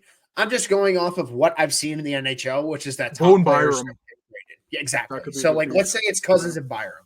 Let's say it's Cousins, Byram, and a first, or it's Cousins, Byram, Quinn, and a first. Let's say it's that. That would make, yeah. That's a haul for Vancouver. They get a line's worth of players, basically. That's probably as good as you can do in a Yeah. Pedersen trade. And Pedersen's going to get put on a team with Tage Thompson, JJ Paterka, Rasmus Dahlin. Like, it's Ryan They're- McLeod's been great. They still got like Alex Zach Tuck, Johnson. dude. Like, Yeah. oh, Alex They Tuck and got Elias pieces Pettersson. there. Like Buffalo's like is just like the worst version of Vancouver. Like they have the pieces. It's not working out. Maybe that's what they need to do. Make a trade with each other. Yeah. I'll do another one and then you can do 2 more because I have 3. Sorry. Washington was my main one, and Vegas as well. Oh, I do you have love 9? Vegas. All right, I got a couple then. So the next one, I think this is just because I've seen their name in the talks, and if anything has told me about this team in the last year and a half, they're going to make the move for that type of player. The Minnesota Wild should be all over Well, this. I would fucking hate that, but it makes. I'd so hate much it, sense, but yeah. I'm so like. There's a world like I'm trying to think of the prospects that would go, but Marco Rossi's where this Marco gets built Rossi around. would probably, yeah. Marco Rossi, Carson Lambos, maybe a year off, and a first. Who isn't as good as Roman Kanserov, but I digress. I mean, I'm going to be honest. Like, I know they just drafted him, but like, if it takes Rossi and Boyum to get him, I would do that. I'd That'd do be a it. good You trade just for got them. Juracek. Like, your right side's just No. gross, and then you have Pedersen and Kaprizov and Boldy. Like, holy smokes, that's insane. I hate how good that is. I hate how good And they have the pieces to do it. And like, if you really want to get crazy, like, you have goalie prospects too. Like, yeah, they could give him get Wallstedt or creative. Gustafson. Yeah, get creative with it. I mean, clearly Vancouver doesn't need it, but like, get creative. Why not get another goalie? Can have Right? good goalies as evidenced by this year, like for them. And then I think the last team, and I don't even know how they're gonna do it, just because I think with the way their pieces work, it's really gonna have to come down to if Vancouver likes one of their players. But I think once again, this might go the Eichel route, but like if Detroit can get an offer on it, like That would be perfect. They want a Detroit center has the back? prospects too. have a Yeah. fancy Andrew Kopp just for you. Like, I was thinking that. I was like thinking like Casper Danielson. well, but, obviously they get a yeah, prospect, but like Yeah. they need a roster player. So like throw Mhm. them That Andrew makes Kopp to sense. make the money work, and then you give them like they're not gonna like this, but ASP. like ASP and Casper, like you just trade your last 2 firsts from the last couple of years. Mhm. I was even gonna say like if you want to get crazy, like give them Kopp and Edvinson in a first. Ooh. Like, and obviously these are players that these teams don't want to trade, but this is a 100-point centerman that we're talking about. This is Yeah. the player that literally puts Detroit over the top. That Mhm. makes They're Dylan already Larkin like an afterthought. Think about that. Like, oh, okay. Lucas Raymond and Elias Patterson together for like the next decade. Ew! Like, yes, literally the disgusting, next 8 years gross. because they're both extended. So get Yeah. excited. Oh, And that's a move Steve Eiserman would make as well. Oh, I'd hate either of those teams getting him. Actually, I'd love Buffalo getting him for Jacob's sake, but Yeah. Detroit, I'd be able to stomach, but Minnesota. Oh, if I Minnesota would got just- Pedersen, yeah, I'd be on. no. The Blackhawks would need to start making some moves fast. Like, holy Yeah. smokes, it's going to become an Yeah. arms race in the Central Dude, Division. it's an if that arms happens. race, man. Yeah. Oh my God, why is it my two favorite teams are just in arms races in their divisions right now? The Bears are just in an arms race in the NFC North, and the Hawks, it's just like every team wants to get better besides Nashville. It's crazy. No, fucking tell me about it. Blue Jays being in the AL Beast right now.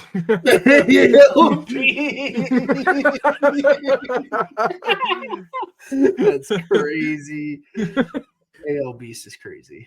Oh my Even though, gosh. like, I don't think any, like, besides the Yankees going on their pennant run, like, none of them have won any playoff games or series within, like, the last decade. It's crazy. Good in the regular season, but once they make the playoffs, they suck. It's kind of just like the Leafs as a division, really. Carol, this is the point I wanted to make at the beginning of the Pedersen discussion. Like, Carolina, I think, was in on him last year, and I remember, like, contract talks stalled with Pedersen, and I think they were like talking Nichash plus for Pedersen. I don't know if Carolina does that now, and like if they wanted to make that trade, like who would they give up? Because they have so many defense. Like they could give them Nikishin, like you probably start there, and then like a young forward. But I don't know if you give up like Seth Jarvis maybe, but I don't think Carolina I'm not would giving wanna up do Seth that. Jarvis. No, I'm not. no. I'm not giving up Seth Jarvis. I feel like the opportunity to do that was last year when Natchez was available. Yeah. And let's be honest, it was really available, and Natchez was white hot, and now he's cooled off. So the iron was hot about 2 months ago on that one. And Yeah, also, or in the off season anytime, but yeah. Pretty much. that's all I got about the Pedersen and Miller stuff. Me too. I was like, at the start of this podcast, I was like, okay, I want to keep it short because for reference, I don't know if I mentioned this earlier. We're recording this after the Blackhawks won their game 3-1, and Connor Bedard kept his 9-point game point streak alive. Everything is fine right now. They lost. Everything's the Oilers, fine. So yeah, everything's fine. But yeah, here we are, like an hour and a half later. Like we're still going.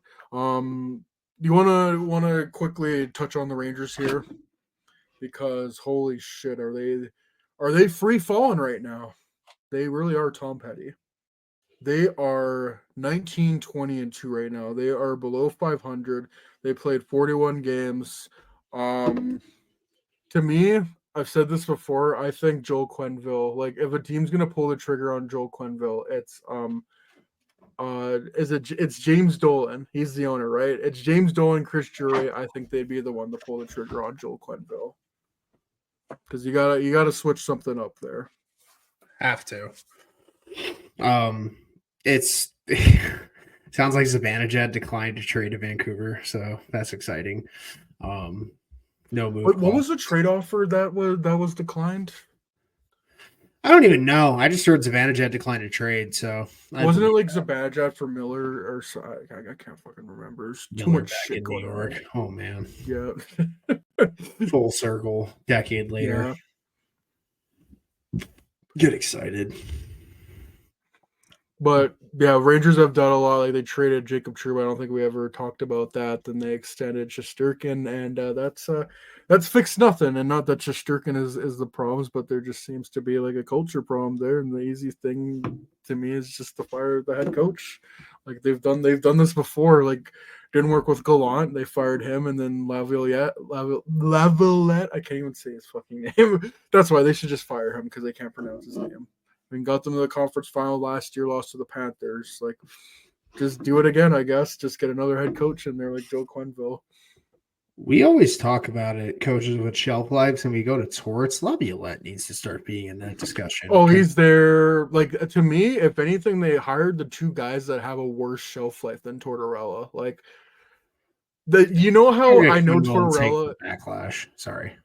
You know how I know Tortorella is doing well, as like what we talked about earlier with defensemen. You know they're doing well when you don't hear their name that often. I haven't heard that much of John Tortorella. Like I feel he's always like due for like a crazy interview like every couple months where he just goes on a rant. But I'm seeing like less like frequent of that. as a It's recent- funny you just say that because I just saw Clifford Tortorella tripping trying to go yell at a ref. He was like walking off the bench and he tripped. And then he pats the ref on the back.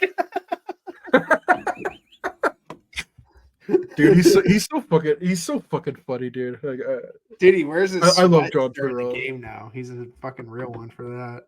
yeah.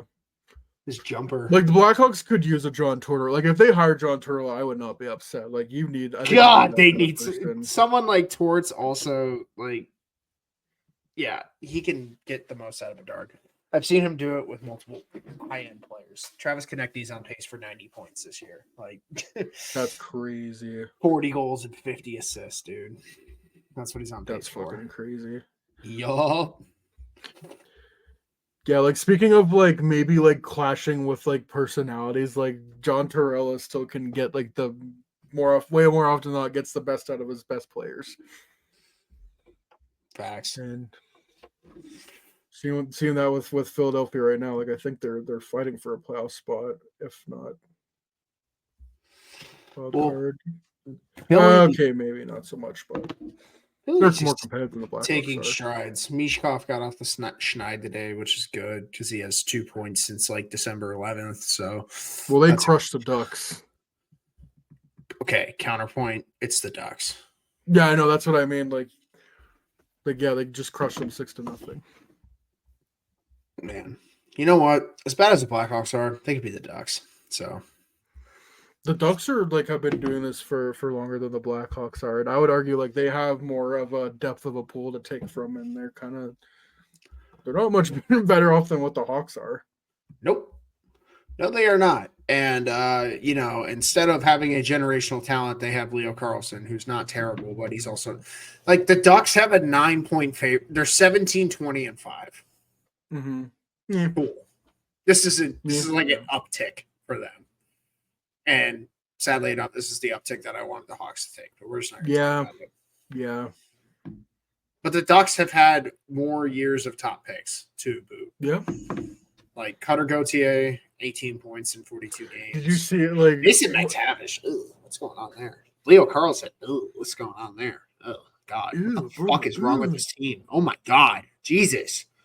who was their It- head coach again? I forget. I don't even know. They just don't score goals. But Lucas Dostal and John Gibson are elite, so that's good news. Dude, oh my God, are they finally going to be able to trade John Gibson because he's not ass? This is crazy. This is Is he gonna actually be an- insane development. Hold on. Dude, is he going to be an Oiler? Is Stan Bowman finally going to trade for him? Yes, he is. For Calvin Pickard. 1-for-1, baby. Let's go. Dude, but like, how are the Ducks winning hockey games? Holy shit. Like, this team does not score goals.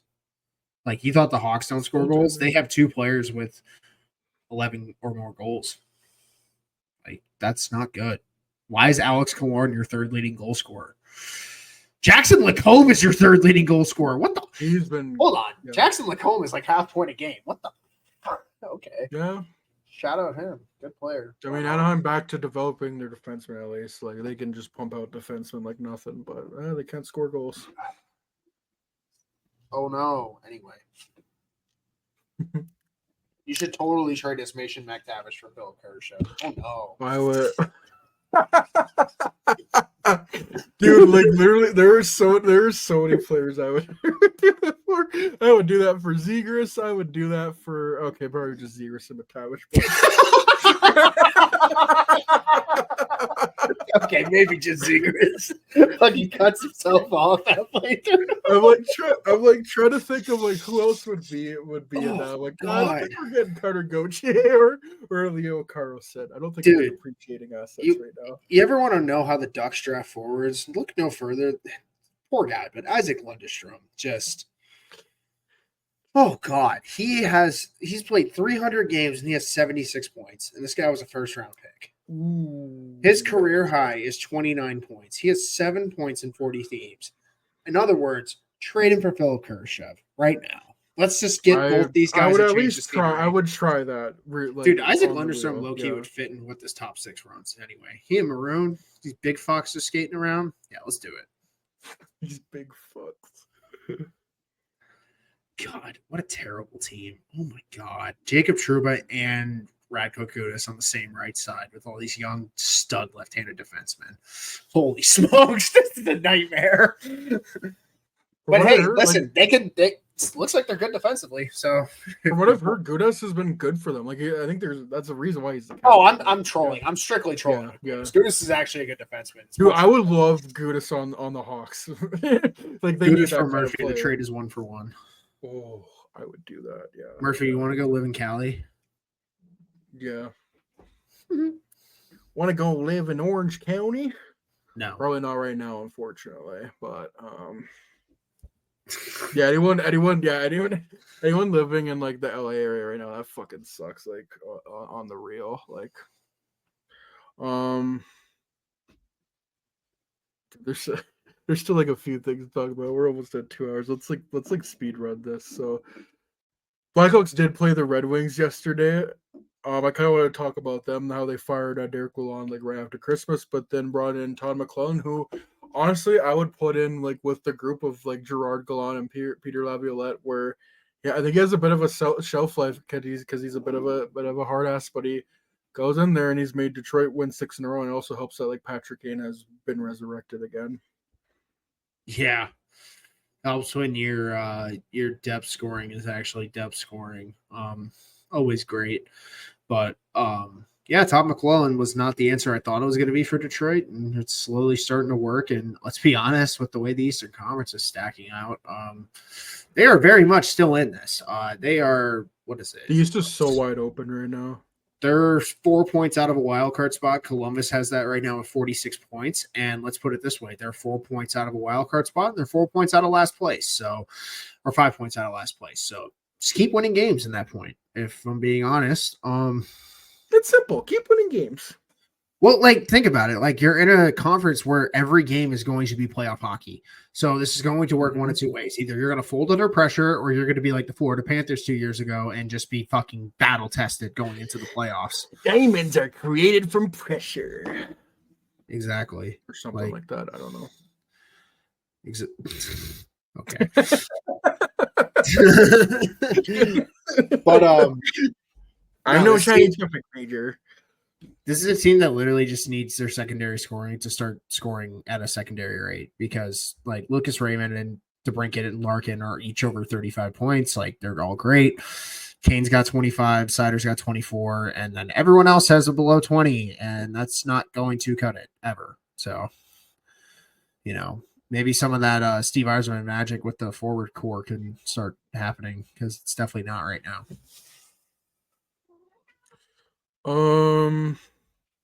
Yeah, they should just trade for Elias Pettersson. We kind of already talked about the Caps a little bit, but I'm just impressed with them, like how Ovechkin got injured and they just got better, and then they got him back and they haven't skipped a beat. And at this rate, like, he's gonna beat the all-time goal record by the end of the year. I don't think he's going to beat it by the end of the year, but he's definitely going to beat it soon. I think at the very worst, like by the end of the year, he's like gonna make it interesting. Like, it's gonna be close. Yeah, I could see that. The injury didn't help for sure in the slow start, but if there's one thing we learned with Obi, he can just get white hot and score like 5 in 5 games. So yeah. We'll see what happens. Caps are like a legit cup contender, though. Dude, like, if they add a Miller or Patterson, like, I would put them like right at the top with some teams, because they got goaltending with Logan Thompson and Charlie Lindgren, even though I think he's out for a bit. Their defense is like legitimately good. Like, they got multiple pieces on that defense that's good, and then like if they were to add a Pettersson or a Miller, like your center core, you're looking at your center core of Dylan Strome, Pierre-Luc Dubois, or like a Pettersson and Miller. Have fun with that. And then you got Ovechkin, Wilson on the wings, Alexei Protas, who's a bit like, it's. I know the GM award is kind of a joke at this point, and realistically, it's like, oh, it's the team that wins the cup because you constructed the best team. But I feel like Washington and their brass should get some consideration. Brian McClellan, I believe it is, because the way he's been able to turn this Caps team around, like just over the summer, has been quite amazing. All right, I got 2 numbers for you. 8. What do you think number 8 stands for? Alex Ovechkin. That's his jersey number. Yes, but it also stands for the amount of players with at least 10 goals on the Capitals this year. Yeah, 18. they got depth goal scoring. 18 players with at least 10 points. Oh, yeah. Like, I think they got some insane special depth. going there. They have 6 players with at least 32 or more points. Alexi Protas is on pace for 35 and 35. Strom's on pace to have his best season yet. Tom Wilson is on a 40-goal pace. Alex Ovechkin, if he played a full season, would be on one of his best season paces in at least the last 5 years. Jacob Chikrin has 29 points in 38 games. I think that is... I think of moves the Hawks could have made. Like, technically, I know they didn't need, like, another defenseman, but they could use some more offense with their blue line. 12 goals would be nice from a defenseman. Yeah. That's all I'm saying. Like, not only would you easily lead all defensive, like, you'd be, like, leading the Hawks in goals right now, or close to it. Like, you'd be right at the top. Yep. Unfortunately, John Carlson still putting up numbers. Taylor Radish has 18 points this year. Great. Way to go. Trevor Van Riemsdyk still good. Isn't that nice? They have Jakob Give Vrana. me Timbers. Okay. Well, this Sonny Milano died. That's nice. He's played 3 games this Oh. year. Rest in peace. Ripping the chat, guys. Rest in peace, Pop Smoke. Rest in peace, who? Pop Rest in Smoke. peace, Pop Smoke. Jesus Christ. 7 minutes a game. Get excited. You know But, what? And their prospect pool is pretty good too. Like, you got, like I said earlier, Ryan Leonard, Andrew Cristal. They have that guy who they drafted last year. I forget his name. He plays in the WHL. I hate that I don't know his name. And they have Cole Hudson, who led the World Juniors in scoring. Do you know how they got that pick that got Cole Hudson? pretty sure it involved the Blackhawks, if I recall correctly. But No, here's enlighten me. No, it wasn't the Blackhawks, Good. but it was Jacob's team. The trade Mac Mallenstein. That's how they got him. The pick that they Sorry. got for Beck Mallenstein. Sorry, I just have a humiliation kink for the Blackhawks. I just assumed. My Yeah. bad. But yeah, Beck Mallenstein trade. God damn it. Huh. Kevin Adams is Have I don't you even know what to say. I think the Dangle podcast did a thing. They looked at like the Blackhawks roster with all the players they drafted. Like, their forward core was disgusting. The defense was like meh, and then the goaltending was like, I think it was like Matt Tompkins, because it's drafted goalies. Like, if the Sabres just didn't do anything, they'd be perfectly fine. Like, the amount of crazy like players that they've gotten rid of or traded for pennies on the dollar, it's kind of astounding. Yeah, 100%. It's for pennies on the dollar too. Like, you can't stress that enough. Oh my god. And like, apparently there was a trade a few years back where Colorado was set to get Tage Thompson or something like that for super cheap. So could you imagine if that went through as well? Dude, oh my god. Just cannot stand these terrible hypotheticals that could lead to, a better NHL. But no, we're in the society we have today where, we might see a third liner get traded for a second. Can't even do that because of woke now. Like, it's Oh god. Elliot Freeman put that. I wonder how he's got to have more like trades, like blockbuster trades that I've gone through. I want more. Right. I need more. Yeah, we're almost at 2 hours, so we're gonna wrap this up soon. We can talk about the Four Nations roster. I mean, they've already been up for a month now. Like, I don't know what else they're missed at. I don't really want to at talk this about Four point. Nations. Yeah. I'm gonna be honest. We'll talk about it when it arises. Let's just say all. Yeah, exactly. Dude, I'll say that like the States, like they're the favorite to me. Like, I think if they don't win, like, it's a huge disappointment, but also like that's for every country involved. Like, if Canada like that, like, it's gonna be a crisis. And like If Sweden and Canada Finland- doesn't win, it's gonna be a crisis. If the US doesn't win, it's just gonna be what the US always does, which is it's pick just a lot of I think players. it's just disappointment. Whereas Canada, it's just like panic. And then like Sweden and Finland's like, we're happy to be here. Oh my god, Leafs Nation's turning on Mitch Marner again. Let's go! Let's Dude, go. he'll be loved in Chicago. I thought we played well. I really did. And someone's getting ratioed. So that They've been playing everything from what I've heard. Like again, Maple Leafs, it's like I haven't heard much of them. Like that's a good thing. Like they've been playing well. And then they lose one game and yeah, like everything the sky's falling down. I love it. It's my favorite. But yeah, that's why Like that's why we clockwork. do this. Yeah. But Before we wrap this up, do you want to do like quick like awards predictions, cup predictions, like where do we stand at the middle of the year? let's do Hart Trophy predictions and cup predictions.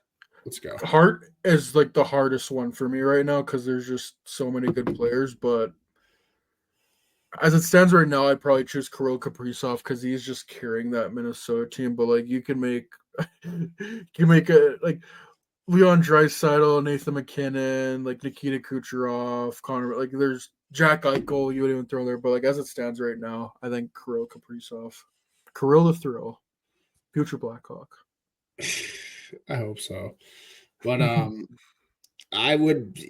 think I'm in the Nathan McKinnon boat on this one.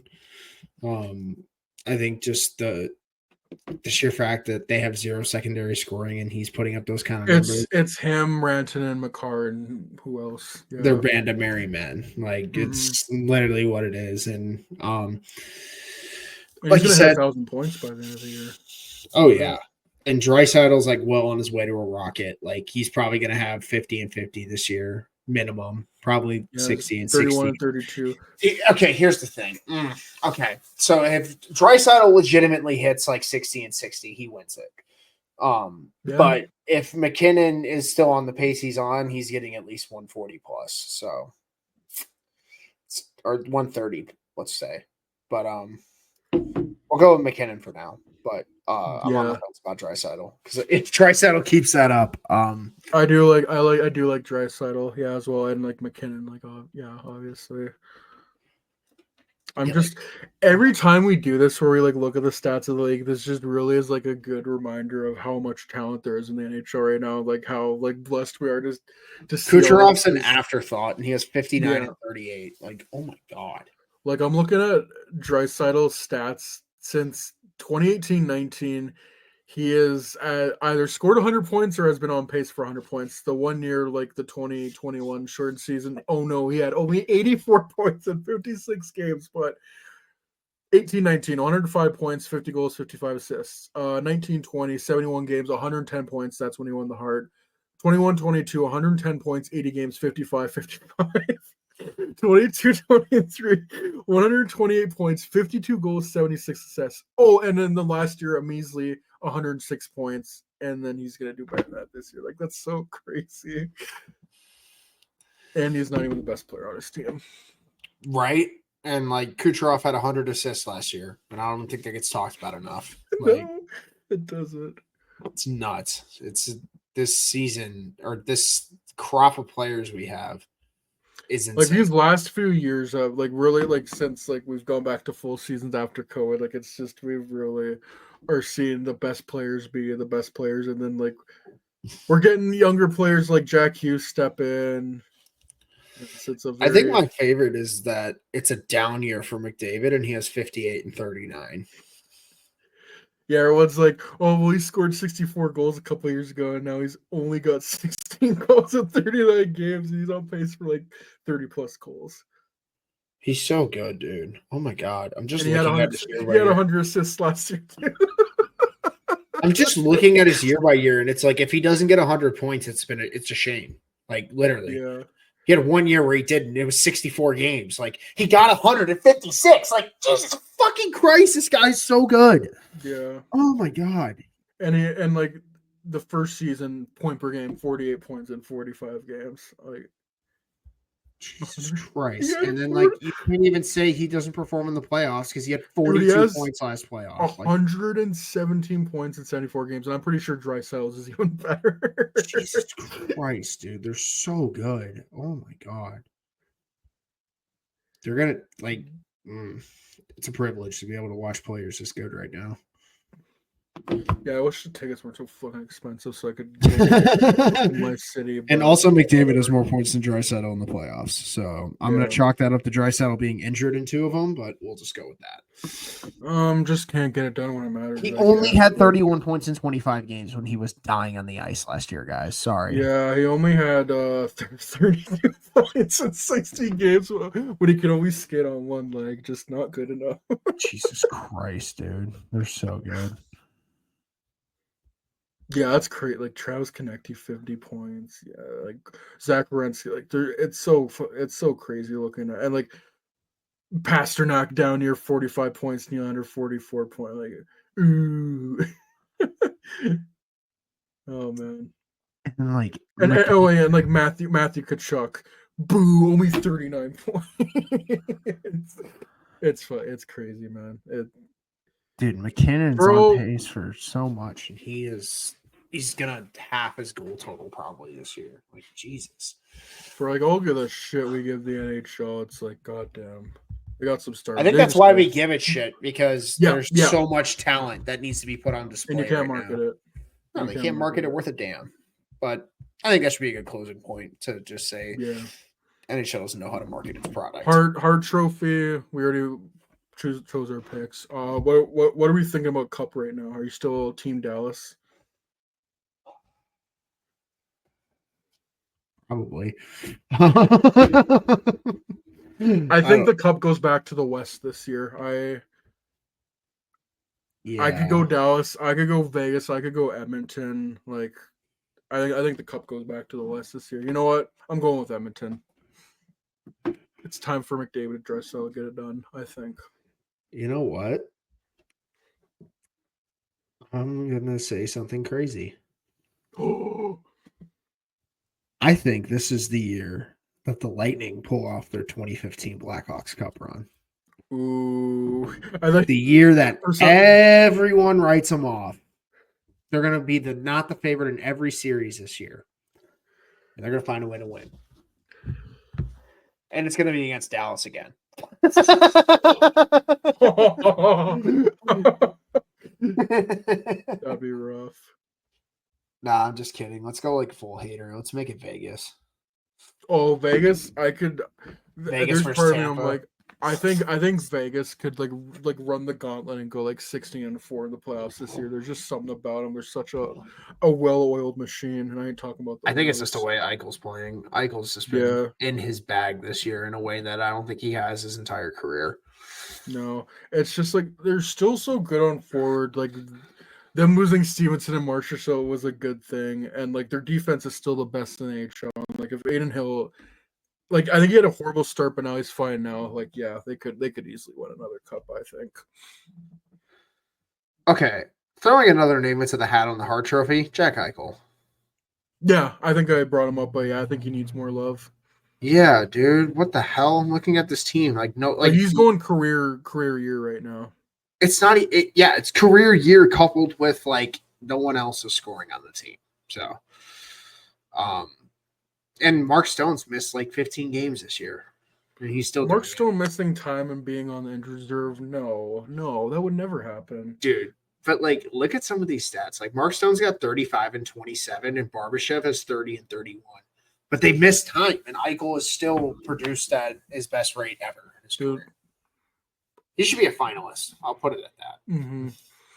Just thinking about even like an Ivan Barbashev, like even if you can't get the Blackhawks, you got a top free. Like you need to go trade for players like that. Like Vegas has such good pro scout. Like they just always find the guys that they need and then they fit in. Like and I a sign of a good trade is you don't know who they gave away for that player, but it doesn't matter because that player's good and that other player isn't doing anything. So Also throwing in my Norris Trophy pick, which is definitely Zach Werenski if it keeps up the way it's going.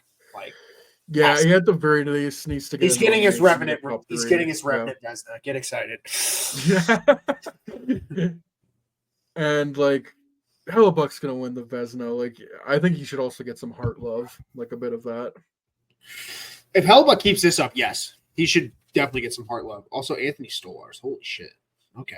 That's Yeah. the thing. Darcy Kemper too, man. LA, I have been completely wrong about That's that. a win-win trade, Dude, that's like a match made in heaven right there because LA needed a goalie like that, and Washington clearly needed more depth.